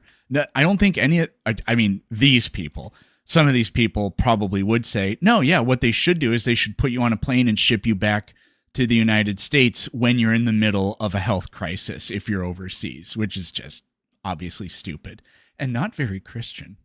Tax dollars that we pay, we support. Can I get a yes or no? Do you know what the Personal Work Order and Responsibility Act is? I believe it has something to do with jobs and paying taxes no matter here. No. The Personal Work Order and Responsibility Act is a bill from the 90s that strictly limits and prohibits any type of federal public welfare benefit And from being not given everywhere follows to the law, obviously. undocumented Here in California, we have- immigrants. I'm going to continue to speak. There was one slight addendum to this with Obama's EMTALA, which just says that undocumented immigrants can get life-saving emergency care if they need it. But the point is, when you suggest that undocumented immigrants are reliant on these federal systems of And benefit, they are. anyway They from are. Medicaid to Medicare to Section 8 to food stamps, they're not. It is They literally are. They illegal for them to absolutely collect are. those benefits. And they do anyways because listen, states like by- California allow it. So we pay for it. you're I believe. confused. No, I'm not What you're confused. confused I know about exactly. is the I difference know between exactly what I'm talking limited about. state-level benefits and federal benefits. So you're right. But it still happens on some level. Can you acknowledge that? In 10 of our 50 states, Yeah, so Dean is just moving the goalpost at the speed of light here. They can't get benefits. Yes, they can. Well, they can get state-level benefits, but not federal-level benefits. Okay, Dean, you're wrong.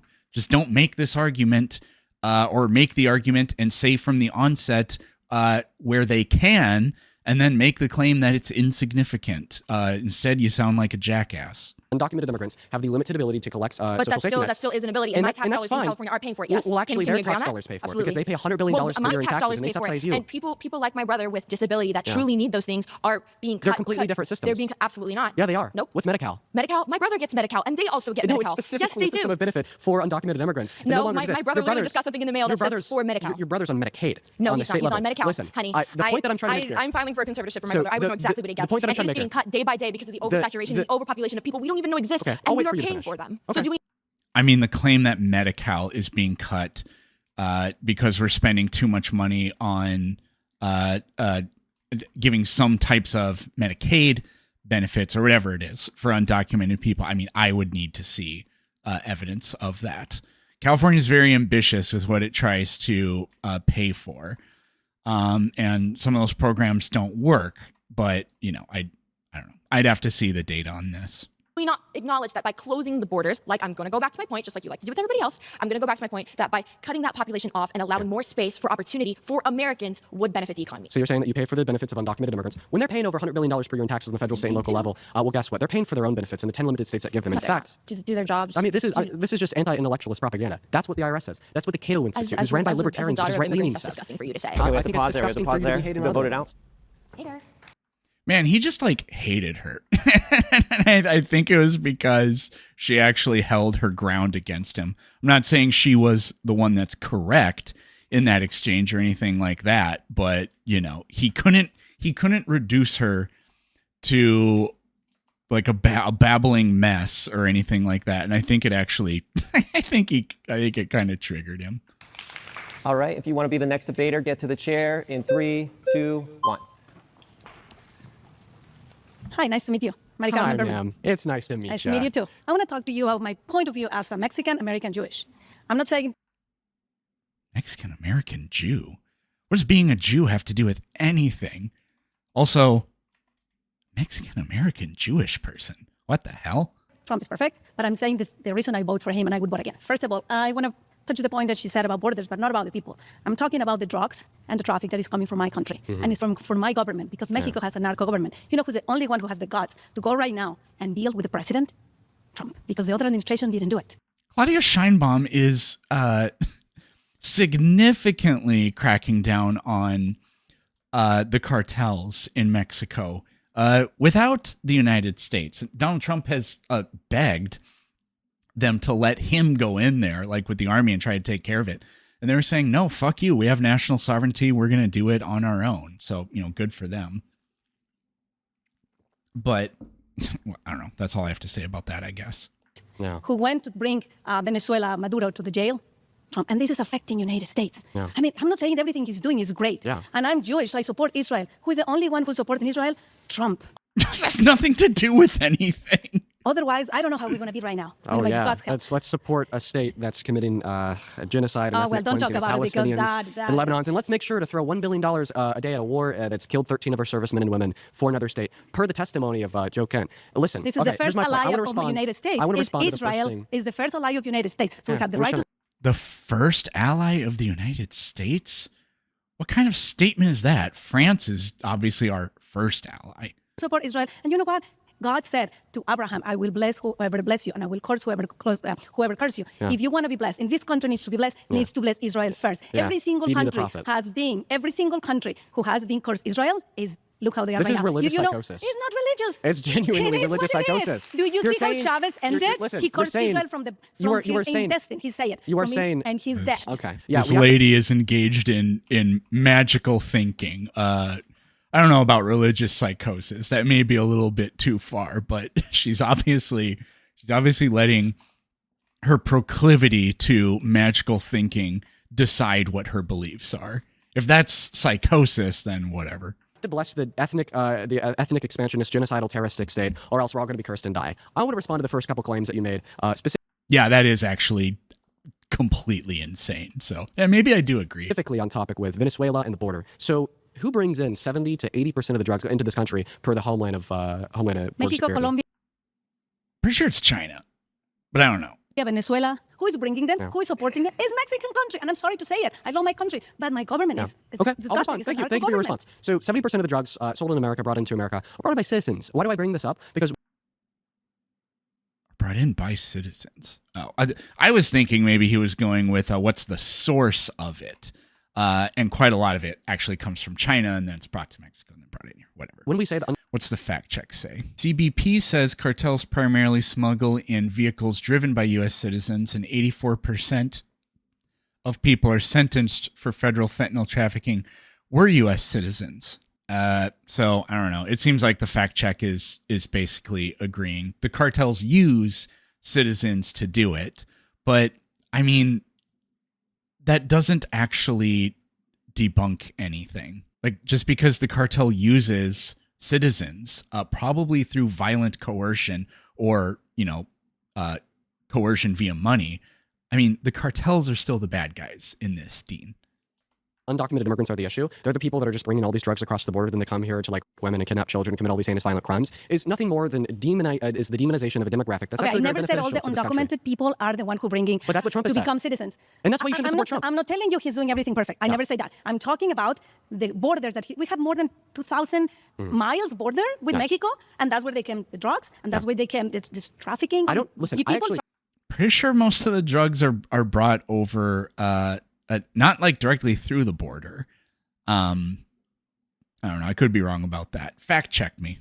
Through legal ports of entry for the most part. That are killing our people in the streets right now. So once again, a vast majority of the drugs brought across the border are brought in by citizens through legal ports of entry. And when I give you an explanation for this, it's going to make sense to you because think about it. Right. So yeah. Maybe actually it is across the border, but they're brought through the legal checkpoints anyway. So even if you build the wall, it's still the vast majority of all the drugs are going to be trafficked through the legal ports. Yeah. So it's just, I don't know. But this is just an argument that the wall was just a waste of money. But I mean, fuck, the way this country spends money on stupid things, the wall is just, for me, I was always like, I don't care. I do not like the representation that it brings and the perpetuation of the incorrect stereotype and all that stuff that it brings. But I actually, like, at the same time, it's like, I don't care. It's not worth, it's not a hill worth dying on, essentially. Okay, when a citizen is coming in through a legal port of entry, okay, well, nobody just has the innate rights per the state to pull them over, scrutinize them, check every, nook and cranny of their vehicle because of our Constitution. But when, they identify an undocumented immigrant, well, they already have an individual who's culpable of breaking federal law, so then they have all the rights in the world to detain them, arrest them, if they need to pat them down or check their vehicle. And that's why a lot of the drugs that come into this country will come in with citizens. But I think my larger point here is, I don't think that Donald Trump has secured the border. I think that the reason why we've seen such a drastic decline in undocumented entry has nothing to do with proactive long-term border policy, but rather to do with fascism and human rights abuse. There are people in this country that are getting illegally deported and then tortured in places like CECA. Executive Order number 14160 attempted to unconstitutionally reclassify citizens as undocumented immigrants to be lined up and deported by the DHS. Where we're watching people like Alex Reddy. Okay, the argument that immigration is is down, not because they've closed the border, but because people are too scared to enter the country. I think that is a reason. I do not think it's the main reason at all. It was murdered in broad daylight by ICE I want to agents. answer to you before you continue. You're talking about legal interpretation. I used to be a foster care liaison. When all these kids in cages, that was not true. I was there. They called us for an emergency meeting looking for families to support these kids. Meanwhile, they were reunificated with their families. Reunification with their families. Yes, it was not true that was in cages. That was just the media, what they wanted to portray. So, I mean, the kid, so like there were too many people. And so the facilities were just haphazardly constructed with like chain link fences. But that existed under the Obama separation too. But Trump escalated it, and the Trump administration absolutely did engage in family separation. So, I mean, yeah, the kids were in quote unquote cages or whatever. It's not, she has a bit of a point, but it's not a strong point. So is your argument that Executive Order number 14160 doesn't even exist? What I'm saying is the media want to say what they want to say because they have already, But this is coming from the media. It's coming from the White House You've been voted website. out. All right.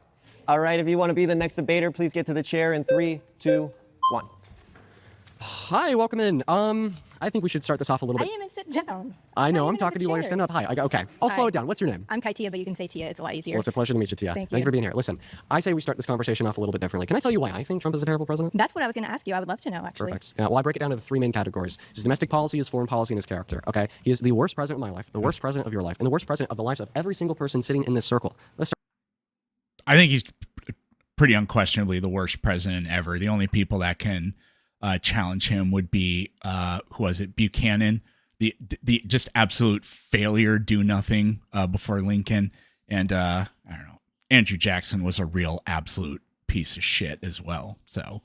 Start by evaluating his character. He's a 34-count felon, adjudicated rapist that has boasted about profiting the naked bodies of beauty pageant contestants, depicted This is so annoying. black people as monkeys on his Truth Social, and was sued in the 70s for refusing to rent to black people because he thought that they were quote-unquote poor. And there's about a billion other things I could say because of the time on the clock. I'll keep it concise. We look at his domestic policy. There's not a single macroeconomic variable that is better off today under Trump than it was a year and a half ago under Biden. GDP growth is down. We got one of the worst jobs report in modern American history last year, adding only 170,000 jobs to the economy after adding 2.2 million under Biden in 2024. We see that unemployment is up. We saw 1.3 million layoffs. I wonder if they're going to, I mean, they might bring up the tax cuts and how that's benefited people, but the tax cuts have been completely wiped out just by the increase in gas prices alone. But and that's to say nothing about the tariffs that were effectively attacks on literally everybody, but especially affected the middle and lower class. We see the highest increase in the price of gas in 1 month since the Vietnam War in 1967. Foreign policy is a disaster. He said he was going to end Russia's invasion of Ukraine on day one. He didn't. He said he was going to bring us closer to our allies. Now they all hate us because we impose unconstitutional legal tariffs on them. He said he was going to be the president of no new wars. Then he started a new war of choice at Iran just to deflect away from the Epstein files. And this holistically is why I think that Donald Trump is a terrible president. The mic and the floor are yours. Okay, thank you.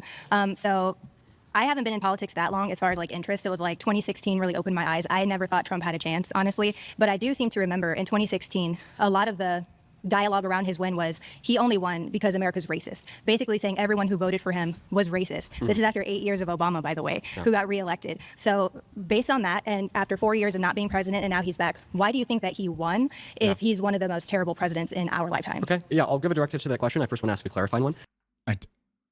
I don't think this is super complicated. The economy was absolutely horrible.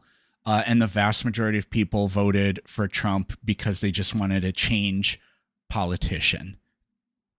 I think it's just as simple as that. And yes, the people that just say it's because of the racism are just, it's just stupid because it just is. He got tons of votes from people of color. So just shut up.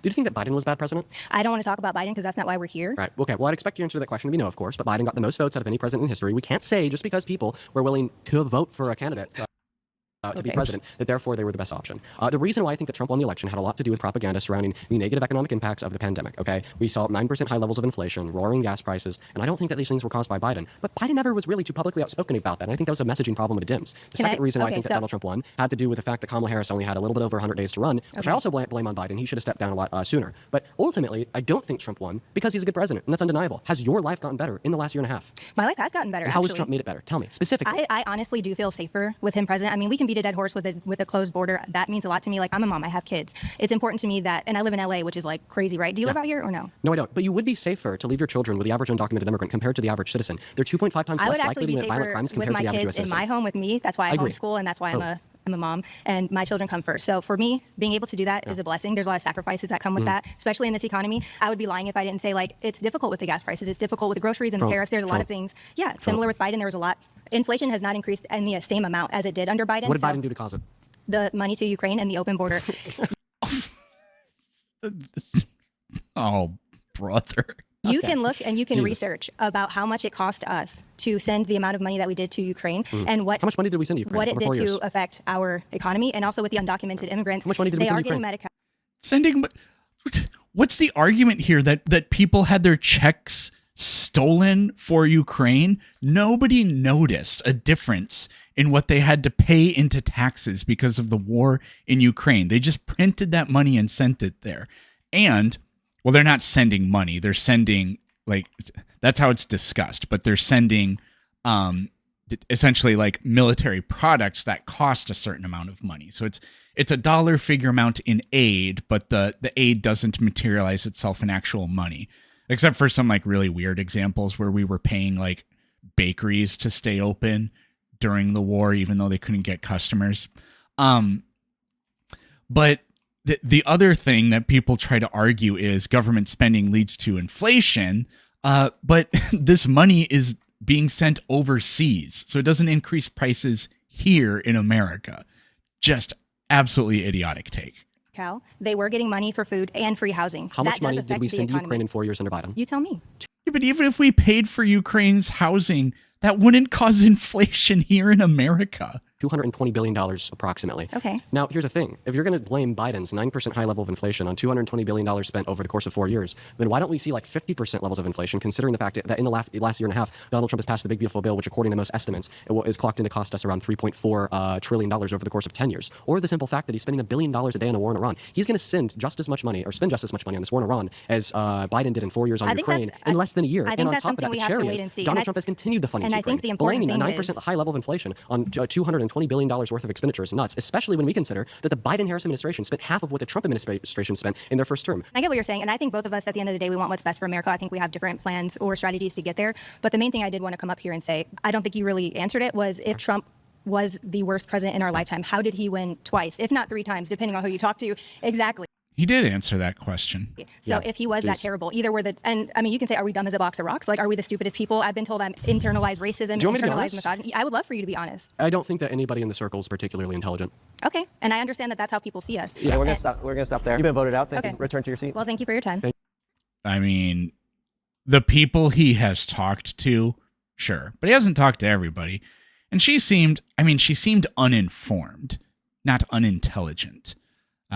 So I would like for there to be a conversation about, okay, I'm a person of color that voted for Trump, so tell me why I'm like internally racist or whatever.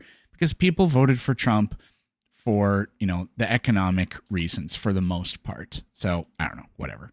Thank you for your time, Tia. If you want to be the next debater, get to the chair in 3, 2, 1. Hi. Hi. My name's Leia. Nice to meet you. Nice to meet you too. Just a little background. I am currently active duty in the United States Marine Corps. I'm not here on Be careful, behalf. hashtags. I'm not here on behalf of the Department of War, by the way. I also grew up in Jerusalem, Israel, and I think that Trump has done a lot for me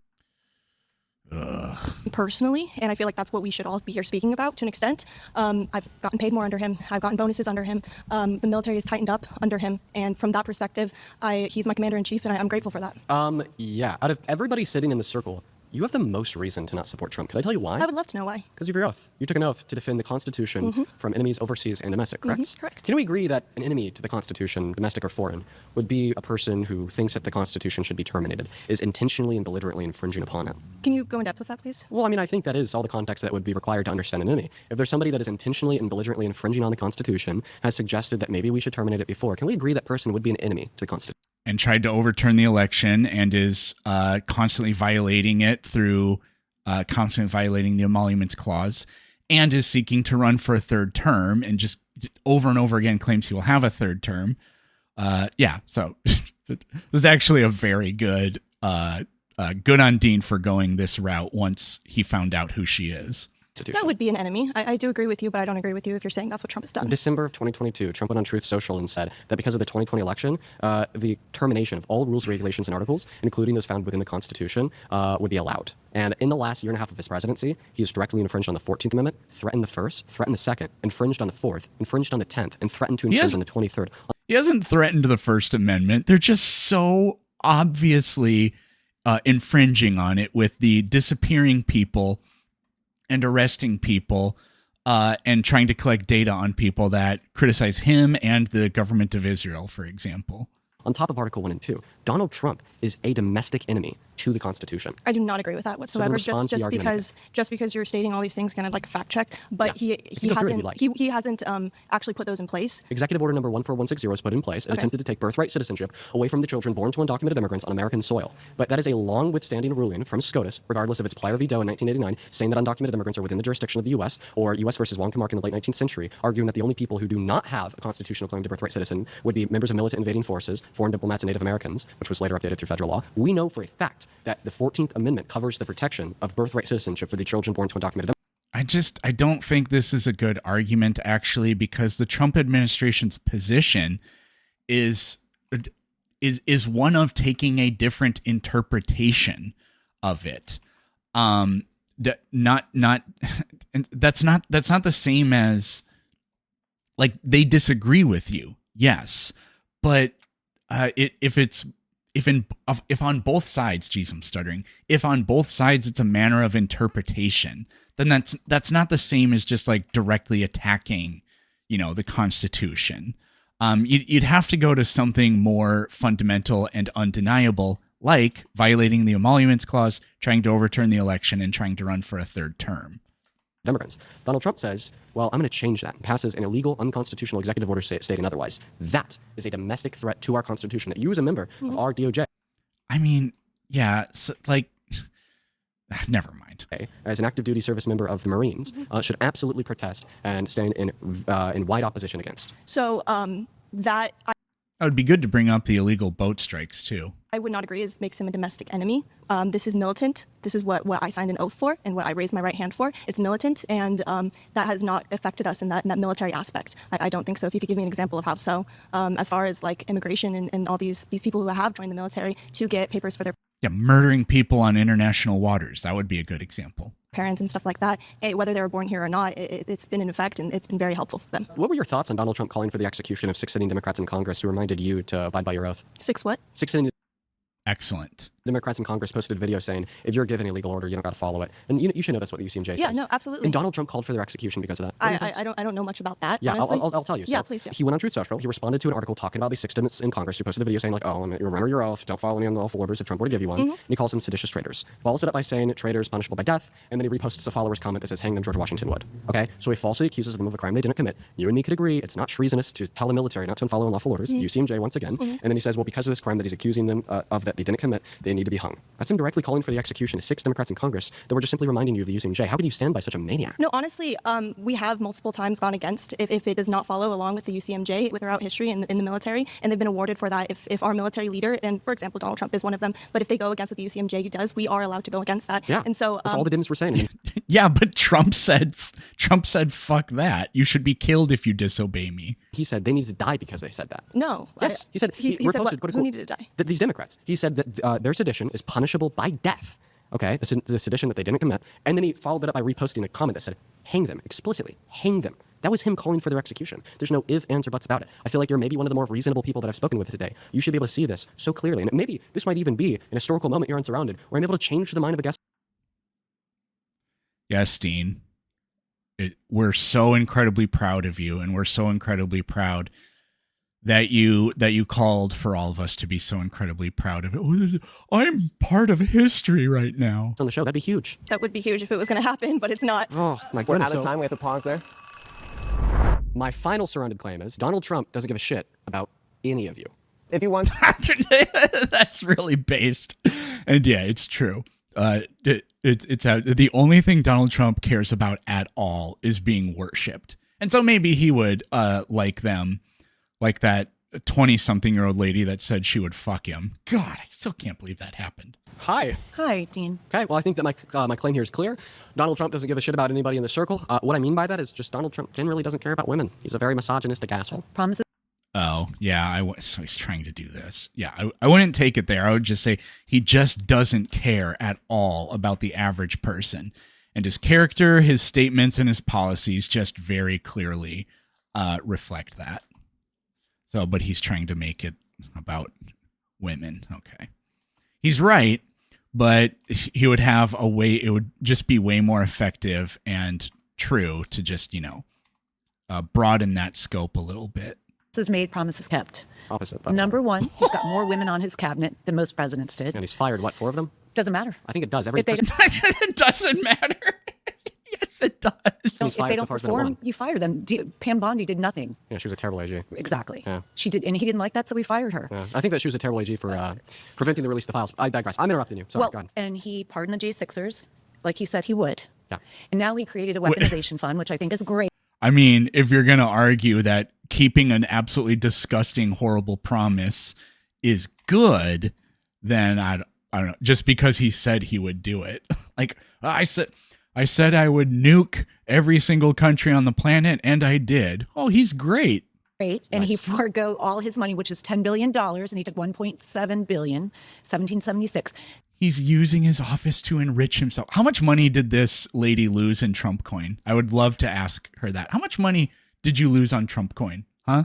To give to the people that refused to take shots, that were fired because they didn't want to get the vax, that were targeted by the Biden DOJ, grannies that were thrown in prison, people that literally just stepped foot on the Capitol grounds and were thrown in prison for years. Yeah. No tax on tips, no tax on Social Security, and the lowest prescription prices that we've ever had.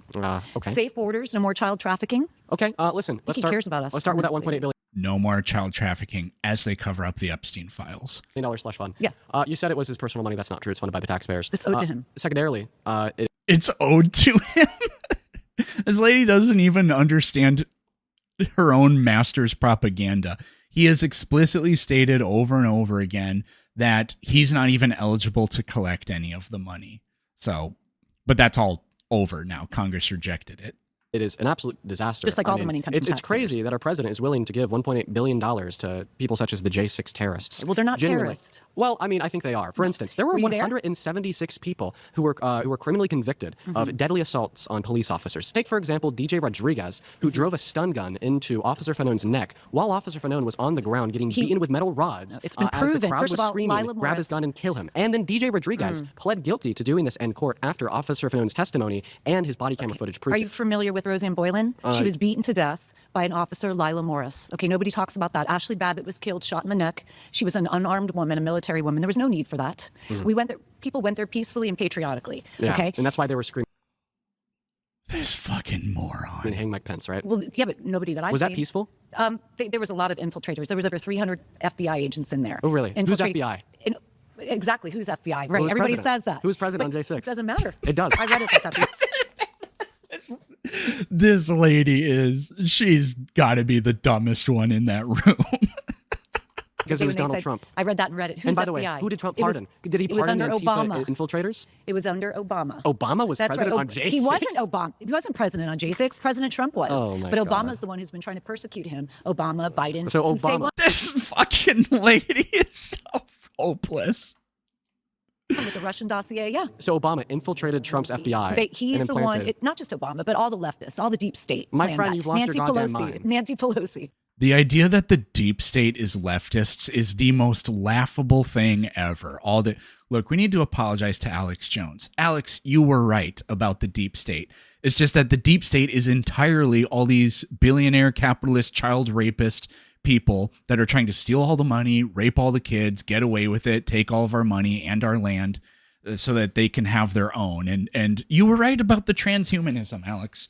We're sorry. You're still a piece of shit. Like, fuck you, die. But, you were right about the thing. It's just that you kept accusing like atheists and leftists of it, but it turned out it was all along. It was right-wing politically aligned people. So sorry, you were right.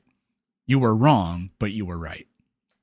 Then why? Well, listen. Here's the real Why didn't litmus they have test. National Guard? Well, apparently Donald Trump had the ability to call them there, and this He has been tried proven to. by his second term. According to Donald Trump's Did second you term, not hear- he doesn't need to try to send the National Did Guard you not anywhere. hear He just Nancy simply can. Pelosi where But she I want said to do it's a my quick. fault? I want to do a quick litmus test on one of the claims that you made about all the J6 Antifa terrorists that were infiltrating the crowd to I cause havoc. actually know that there was over 300 So, people dressed up as so do we Trump agree that supporters. everybody who was criminally convicted on J6 has since been pardoned by Trump? I believe so. So Donald Trump pardoned Antifa terrorists, and now he's offering them A lot of $1.8 them billion. didn't get charged, though. Prove A lot it. of the Antifa people didn't get Why charged. don't you give me some evidence for that, ma'am? Well, I don't.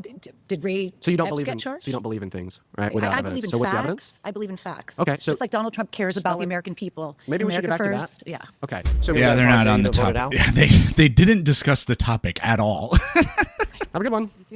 All right. If you want to be the next Man, he hates her. So do I. debater, get to the chair in 3, 2, 1. Howdy, howdy. Hi. Hi. Welcome. Thank you. Would you like to carry on with why you think that? Trump doesn't care about you, doesn't care about anybody in the circle, because he generally doesn't care about women. He has had a lifetime of vapid misogyny, like the fact that he's a sexual predator, that he's a rapist, that he's overturned policy that has led to 60 pregnant victims per day being.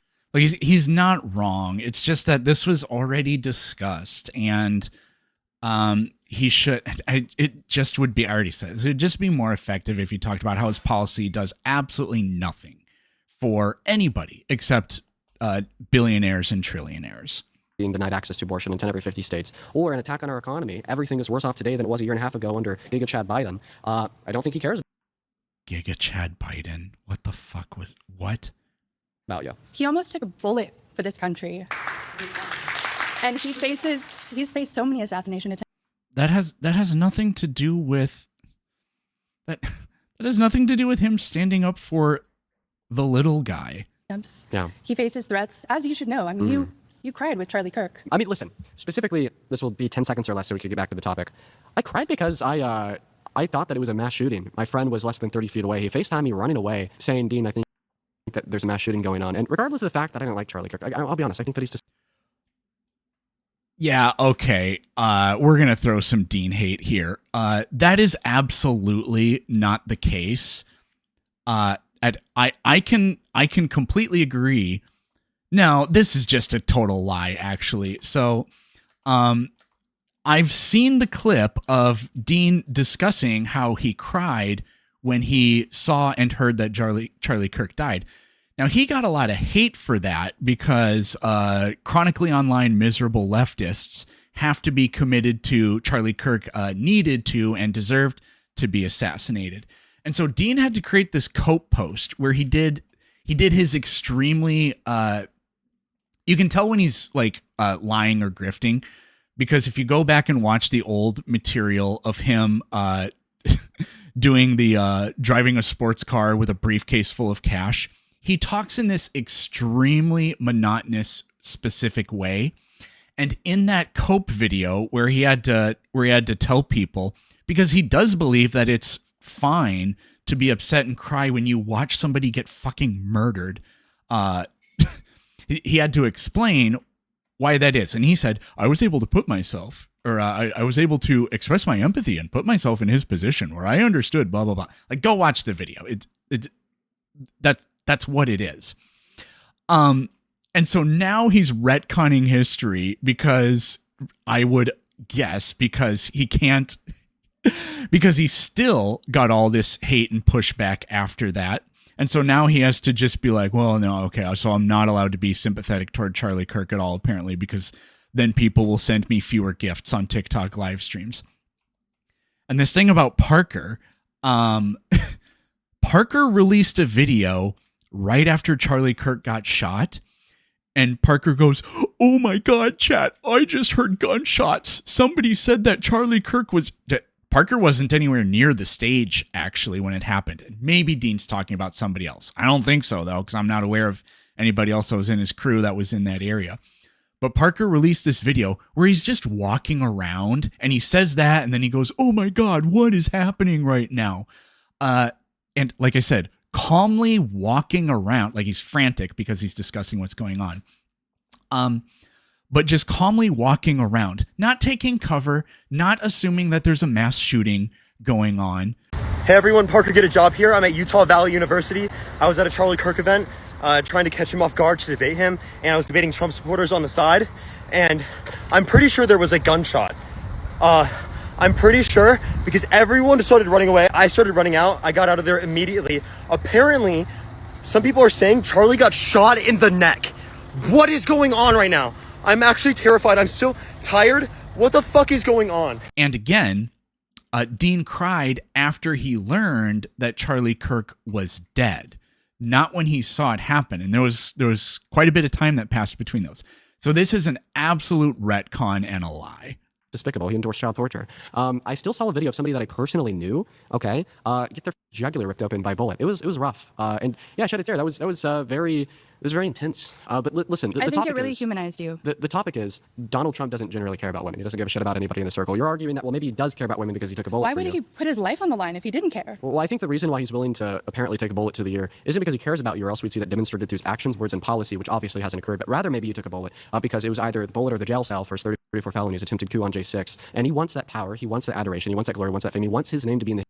Yeah, I mean, the idea that Donald Trump only ran for president to stay out of jail is actually a pretty good argument. History books. That's why he's illegally placing his name on the Kennedy Center, or attempting to commit the conquest of America, usurping Iran to be the 51st state, Venezuela to be the 52nd, and Canada to be the 53rd. That's when did he say he wants Iran to be the 51st state? What he wants to get out of it. He doesn't want to help you, or once again, we'd see that represented through his policy, which we don't. I vehemently disagree with that. Okay. He cares for law enforcement. He cares for firefighters, No. mothers trying to get pregnant. And it's disheartening that the way you describe Trump, it's like you're describing a leader in the Middle East, someone that's an actual dictator, an actual fascist. And He's an actual fascist. It's just, look at the 14 points of fascism. And if you know anything, if you pay attention at all to what his administration's doing, they are in line with every single one of them. It's extremely clear.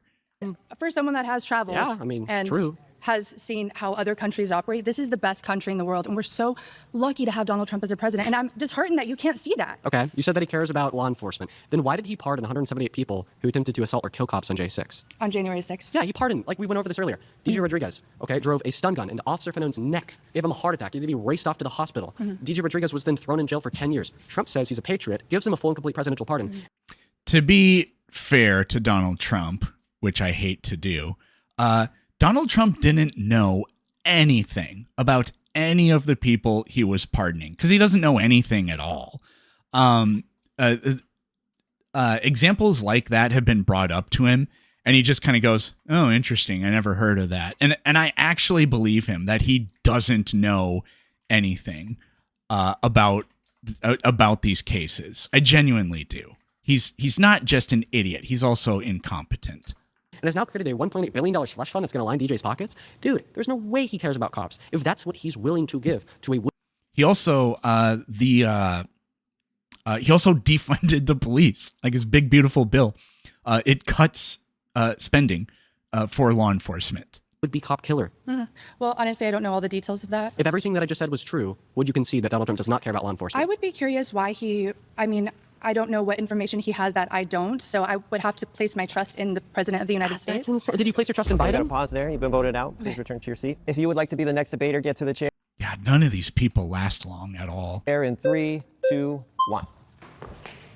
Welcome back, Liz. Hi. Oh, God. I was actually going to make a joke when I said none of these people last long. I was going to say, like that really rough looking 20-something-year-old, like she wouldn't last long with Trump. But then I decided, yeah, that joke's not worth telling. And then I told it. So, yeah. Yeah. All right. Well, I mean, you know my thoughts. I think that Trump is the worst president of your life, and I think that he consistently demonstrates that through his rhetoric and policy. What are your thoughts? I love Trump. And honestly, I love everything that Trump is doing with Israel. I'm Jewish. I'm very pro-Israel. I know how you feel about Israel, but I feel like you probably don't know the facts. I also love what Trump is doing with Iran because he does care about women. He wants to free the women of Iran from the Islamic regime. He wants to free the women all around the world. Yeah. And you tell me what you like about Iran or Palestine and how they treat women. Well, I actually want to start off with a claim that you made about Iran. Is Donald Trump negotiating with the IRGC to achieve a denuclearization agreement today? There's no negotiating with terrorists. Okay, well, according to Trump, that's not true. He says that there are active ongoing negotiations and they're performing greatly. Yeah, of course. Okay, so so the reason why I ask you this question is because the IRGC isn't going anywhere because Donald Trump has already said that he's... Yeah, I mean, no kidding. They didn't achieve regime change. They just killed they killed the current leader, and now his son or his nephew, whoever it is now in charge. It's literally the same regime. It's like with Maduro. When you take out Maduro, but the vice president takes over, That's the same regime. He's achieved all of his military objectives in this war. He's already, quote-unquote, couped the IRGC and committed regime change by just getting more, quote-unquote, moderate voices to lead the IRGC. And now he's actively negotiating like a 30 to 50-year... No, more moderate voices are not now in charge of the IRGC. The opposite. Agreement with him, so they will never have the ability to nuclearize again. What this means is that Donald Trump actually wants the IRGC to stay in charge of Iran, or else this denuclearization effort that has costed us 13 lives, $1 billion a day, and higher gas prices and oil prices everywhere would be for Donald nothing. Trump wants And to because the completely IRGC is not annihilate going, the IRGC. then he wouldn't be negotiating with him. Yeah, there's nowhere in any of the negotiations does it say that the IRGC has to step down, like with negotiations for ceasefires in Gaza have involved, Hamas has to go. You have to get rid of Hamas. Nothing like that is happening with Iran. You want to be trying to get a deal with them. You don't advocate to get a deal with a party that you don't think should exist. Here's the thing. Islam right now is taking over all of these countries. They've taken over most of Europe. They're starting to take over This fucking moron. the United States. He has to do this in a very careful They're starting to take over the United States. manner. There are billions of Islamists who are trying to take over they will not stop Oh until my they have God. infiltrated every country. This is Their so words, disgusting. not mine. This is- It's literally what they say. It's they so say they will not gross. stop until No. Islam is in every single household. This That is is what they insanity. And Christians say that kind of thing too. But that's not wrong, because it's only not okay to be somebody else. It's only not okay when people that aren't me demand everybody be like me. But it's totally okay for me to demand that everybody change who they are and be like me. say. And that is why we need Israel. And that is why Trump is going to do everything he can in his power to annihilate the IRGC, which is what needs to happen. Jesus Christ. Okay, so first and foremost, if I could compulsorily puke on this table without getting you dirty, I probably would, because everything that you just said was legitimately disgusting. How is that First and disgusting? foremost, for you to demonize and turn all Muslim people alive. This isn't going to work, Dean. Jesus Christ. All Muslim, Into no, Islamists. Islamists, You said that extreme you said that there were billions of Islamists infiltrating every crook and cranny of the world. They are. So I think Have that you traveled? Listen, I think that we Where was the absolutely. last place you traveled to? let me- International. Yeah, she can't make the argument that I didn't say all Muslims, I said Islamists. When she says billions, there are what? Only 2 billion total Muslims in the world? So she just conflated the entire religion with all being, Islamists or whatever. The worst version of it. I'm not saying all of them, just the bad ones. She said they're all the bad ones. Let me respond to what you said. Or have you gone to New York? I think where that they're literally doing prayer in the streets? Yes, have you prayed What the fuck? So Muslims aren't allowed to pray in the street?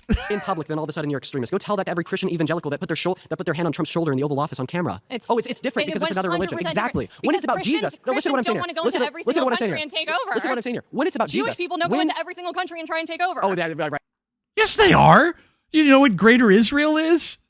And that's why they're going into the West Bank. That's why they're going They're into Gaza. That's why they're going to First of all, Lebanon. Listen to what I'm saying here. out of Gaza in Listen to what I'm saying here. 2005. Get your facts straight. And what's going on in the West Bank today? Hamas has literally been in charge yeah. of Gaza since 2005. And what's going on It in the is West Bank a today? recognized terrorist organization. And what's going on in the West Bank? Israel literally has backed out. When you have people, you have a tiny little country the size Okay. of New Jersey, Well, you have listen, every we're getting single all over the country place. around We're getting all attacking over the it. place. What do you think is going to happen? Well, let's hone this in. Well, what I wouldn't want to happen is like vapid war crimes. Do you like think that leveling Israel should 25-mile exist? radius. One moment. I don't think that any country has an inherent right to exist. I think that people have a right to self-determination. A country is a collective of people. Countries in and of themselves are not moral entities. Explain I to am me. explaining it to you. No, Let me I speak. have I don't want you to interrupt me. I want to answer your last question. You sure asked you me a good one. You said, Dean, do you think that Israel has a right to exist? I think that question is incomprehensible. And the reason why I say that question is incomprehensible is because a state is not a body in which has rights. People are entities in which have rights. A collective of people collectively have a right to self-determination. But the social construct of a state and a government is just a figure of our imagination through the collective of civilization, not an entity in which has rights. How many Jewish That's a really good answer. I want to people live in respond to, Palestine? I want to be able to respond to How many everything. Jewish people live in the 57 Liz, Muslim countries? Liz, what you're I just doing wanna is you're know. attempting to overwhelm me with questions, which They emigrated to create their own ethno-state. That's why they don't live in these other places. is a gish gallop. I want to ensure that I have proper time to go over every statement that has left your mouth, particularly the first statement that you made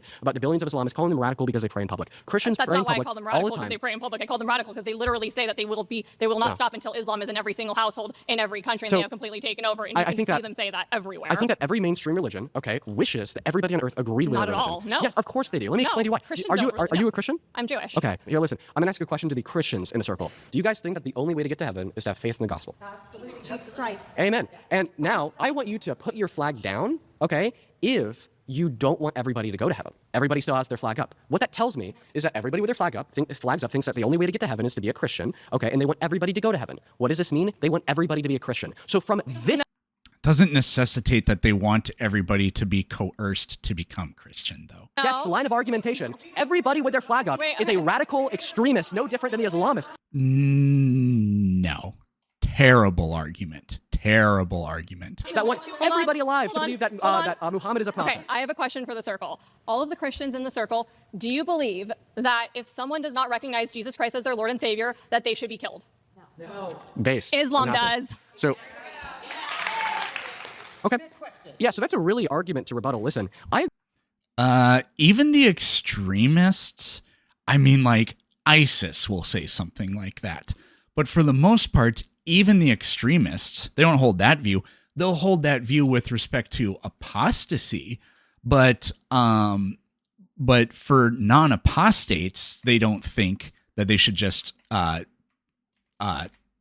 be just like unilaterally, or sorry, they don't believe that for non-believers. They believe it for apostates. So I agree that when you read the Quran and the Hadiths through a particularly fundamentalist scope, you could absolutely yield the conclusion that we should kill everybody that's not a Muslim, 110%. And I disagree with that fundamentalist interpretation of the Quran and the Hadiths. And I think the people who don't are crazy. But we do the same thing to the Christian Bible. When we look at the Christian Bible and no, Dean, this isn't. No. You read it through a fundamentalist scope, well, then all of a sudden, it is totally okay to own slaves because of Leviticus 25, verses 44 through 46. Genocide is totally fine sometimes because of 1 Samuel 15:3, and sometimes it's okay to impregnate kids because the historical representation of Mary's age under a fundamentalist scope is that Mary was around 13. And the reason... No, for fuck's sake. There is no evidence that actually supports that. I thought he was going to go to... what is it? It's either Numbers or Deuteronomy. But, well, Numbers 31 has that horrendous verse about keeping all the little girls. But then I think it's in Deuteronomy. It's in a different book that specifically says when you take women as spoils of war, you give them a mourning period of about a month, and then you go into them. So... The reason why I'm giving you the fundamentalist interpretation of the Christian Bible isn't to shit on Christianity as a whole, but it's rather to say that when you read any religious text through that fundamentalist perspective, you could always yield grave immoralities like slavery, pedophilia, or killing people who disagree with you. But the thing is that a lot of Christians, alongside a lot of Muslims, don't hold to that fundamentalist interpretation of their respective religious texts that yield those grave immoralities and rather practice their religion in a quite benevolent way. The issue is you have people in Iran who are literally suffering, people who had to flee Iran 47 years ago, who are still suffering to this day, people all around the world because the Islam extremists... Yeah. No, because the CIA, in conjunction with British Petroleum, overthrew the democratically elected government of Iran so that the UK could steal all of Iran's oil. That's how it ended up going to shit there, not because of Islam. The ones who are also in charge of a lot of these countries will kill you. They will behead you. They will do whatever they can to harm you if you do not believe with what they believe in, if you do not agree that the Prophet Muhammad is the one and only, and Islam is the only religion, and that should be allowed in the world. Right. So that's the thing. We are dealing with this today with Islam, and that's where the issue lies. Okay, we're going to stop there. We're out of time. Thank you. Thanks for the dialogue. All right. I just want to give snaps to everybody in the circle so far. Good job. Dean, snaps to you. Good job. Let's take a breath. It's been a heated episode. For the last portion of this video, I ask that you look around the circle and select somebody who you want to come back to the center and debate their claim with. Oh, God. See. I don't remember her name, but that one woman who didn't get to speak for him for very long, the one with the glasses, I hope he picks her. There's so many options here. I don't know. People might hit me at home for this one. I wanted to respond to what she had to say. Yeah, let's do it. Get up here. Yes.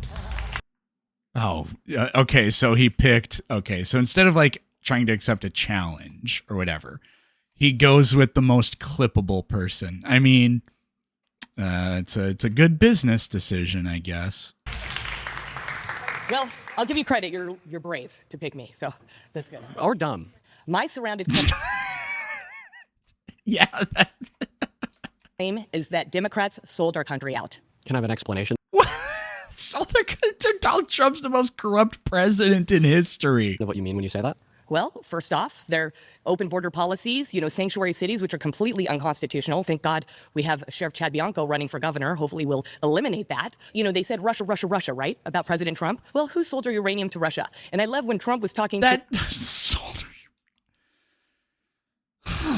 all of these European countries. He says, you guys keep screaming Russia, Russia, Russia. Why aren't you buying oil from us? Why are you buying it from Russia?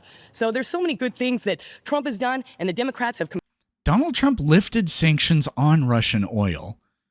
that he's specifically the one that did that. Completely. Like, I'm from Iran originally. The fact that Obama gave boatloads of cash to that And I mean, this isn't the same as Donald Trump or whatever, but who was it that took all that Russian money from Tenet Media? Yeah, right-wing political commentators. evil regime makes me so angry. So I love that Trump annihilated General Soleimani and a proxy guy in Iraq, offed him because he killed 10,000 people, including women and children. Okay. So, yeah, a lot. Yeah. So I am so happy for him getting rid of the nuclear facilities along How many women and children has Israel killed? with Benjamin Netanyahu, with the intelligence that they brought in and the weapons. And they're our only allies, and the liberals hate Israel. Only allies. Yeah. This was like, it could have been World War III. If we didn't get rid of this stuff, you and I might not be here the next 5-10 years. You should hate Trump then. Oh, I should love him because he just stopped World War III. He stopped the deep state from destroying this world. And that's what Marxists do. That's what Marxists do. They have no grip on reality. They have no God. Please ask her to define what Marxism is. And they don't understand what's actually going on because they're more concerned about putting men in women's bathrooms in their sports. Oh my goodness. What's a communist? Can you define that word? Yeah, it's somebody that thinks that we should not have our own private property. So the government gets to choose, which is, I don't want the government to be my mommy and daddy, okay? It's supposed to be a representative government, which is called a constitutional republic. We are not a freaking democracy. Okay. Well, we're not a democracy. Yes. Go. We're a type of democracy. Like, if you just say democracy, that doesn't actually tell you what we are. Well, look at John Adams and what he said about democracy. So first and foremost, you weren't necessarily right about what a communist is. Communism is a stateless, classless, moneyless society. Now, on to your second point here about and did it work? Did it work? Have you watched Dr. Zhivago? Can I respond? So you said that we're not a democracy, we're a constitutional republic. Correct. So a constitutional republic would be a type of representative democracy. And what I mean when I say that is these two phrases are used interchangeably. Because under a republic, we have duly elected leaders that then represent, the interests of the constituents of the nation. Under a representative democracy, we have duly elected leaders that represent the constituents of the nation. A democracy is minus a constitution and the rule of law. So what? So yeah, what the fuck was that? It's basically, if you're saying you're a democracy, the 51% could go and kill off the 49%. That's called a direct democracy. So, but pure democracy. When Donald Trump said that he took a bullet for the American democracy. Also, what she just said is democracy is when tyrannical violence by the majority. No, like what are you talking about? He was wrong? Well, he likes to use that word, I think, to reach out to the Democrats. Right? I believe he's wrong because I don't believe we're a democracy. I don't like the word democracy. Right. I have like a twitch when I hear the word because it's almost just like you go it's crazy. Democracy, hypocrisy, bureaucracy. I mean, it's just okay. Now another claim they made there is that about you want to throw up. I want to throw up when I hear the word democracy. Yeah, MAGA. So. What is this? What is she doing? Listen. Okay, you said MAGA like a swear word. Why did you say that like a swear word? Isn't that a good thing? Make America great again? Well, what's not a good thing is saying that you're making America great again by taking health care away from 10 million low-income Americans like Trump did. Taking food stamps away from 3 million low-income Americans. He got rid of the fraud in the health care. Can I speak? Yeah, but got rid of the so what's his name? The governor of Florida, Scott, I can't remember. Rick Scott. So Rick Scott's in jail? No? Oh, okay. The greatest Medicare fraud perpetrator in history is not in jail. Okay, so you're lying right now. You're lying. So I'll go ahead and restart, and I'll give you my sources at the end. Okay. Composure is important, ma'am. You're going to talk down to me? I'm your elder. You have respect for your elder. So, or what? I love saying that to people now when they try to puff up their chest. I just say or what. It works better for what I do because I'm not in front of any of the people I talk to, but. First and foremost, Biden is your elder, and you don't have any respect for him. Well, because so let's stop it with hypocrisy. He's an evil man. You asked me, why do I use MAGA like a swear word? Because Donald Trump has used that phrase, make America great again, to represent actions like taking health care away from 10 million low-income Americans through the big, beautiful bill. Per the reports from the Congressional Budget Office, which is ran by Republicans, liberal estimates are a little bit higher, like 17 million people. Took food stamps away from 3 million low-income Americans through the big, beautiful bill as well. And according to the Center on Budget and Policy Priorities, you reduce the purchasing power of the average American, making out around $51,000 per year. You refuse to abide by a court order to pay out food stamp benefits for 12 million starving children in America during the last 12 days of the government shutdown.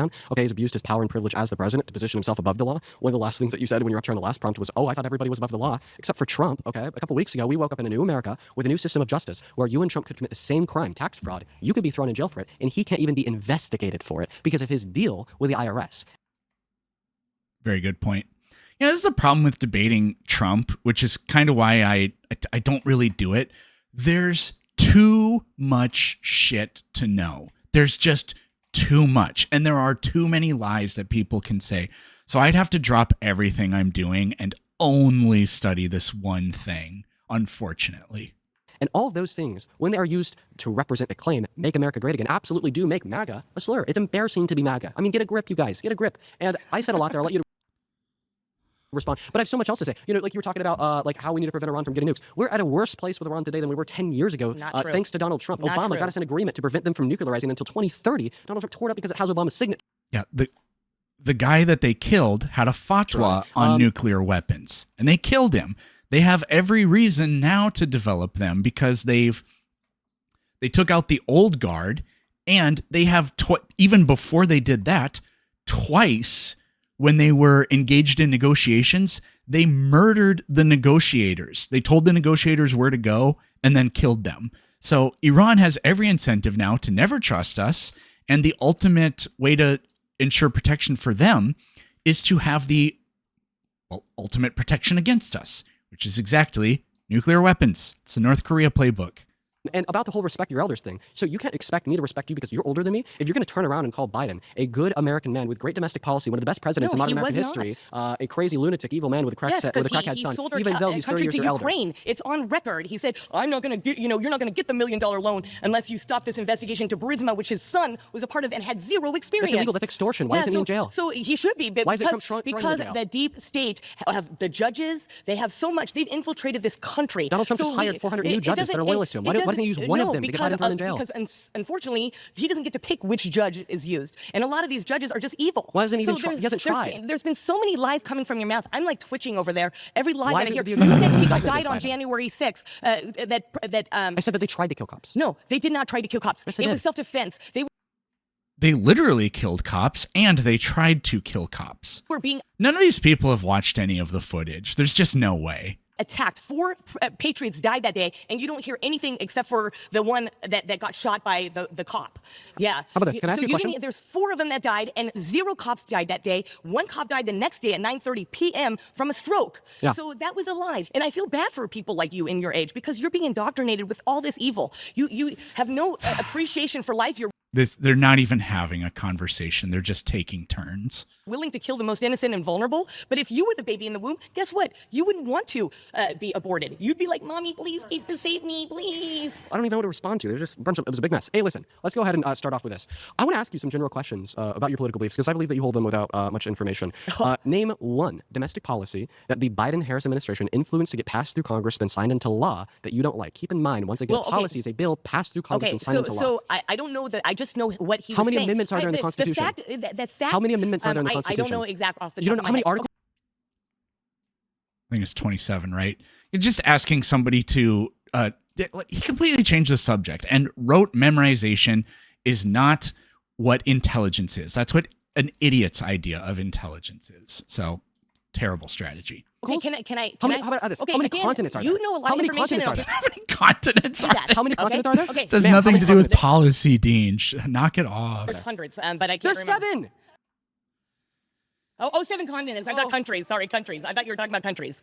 I'm not doing an information war. I'm doing what I saw him do. He glorified a man on Women's Day. He's trying to destroy reality Glorified a man on Women's Day. What does that mean? of men and women. That is a bad thing, and that's a Marxist thing. So, you're asking me all of What? these questions because you're trying to get me. Okay, yeah, I might not have all of these little things that you remember, but what I know is common sense. And Biden's administration is not common sense. They sold us out, just like Obama, giving money to our enemies instead of helping our allies like Israel, who was the...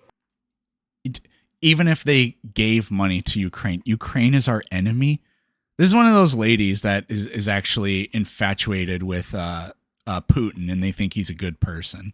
only country Bro, to stand and you take should down love those Obama for nuclear that. facilities Listen. that could have caused World War III. Let me finish. World War III, except for Israel. Israel was the only one.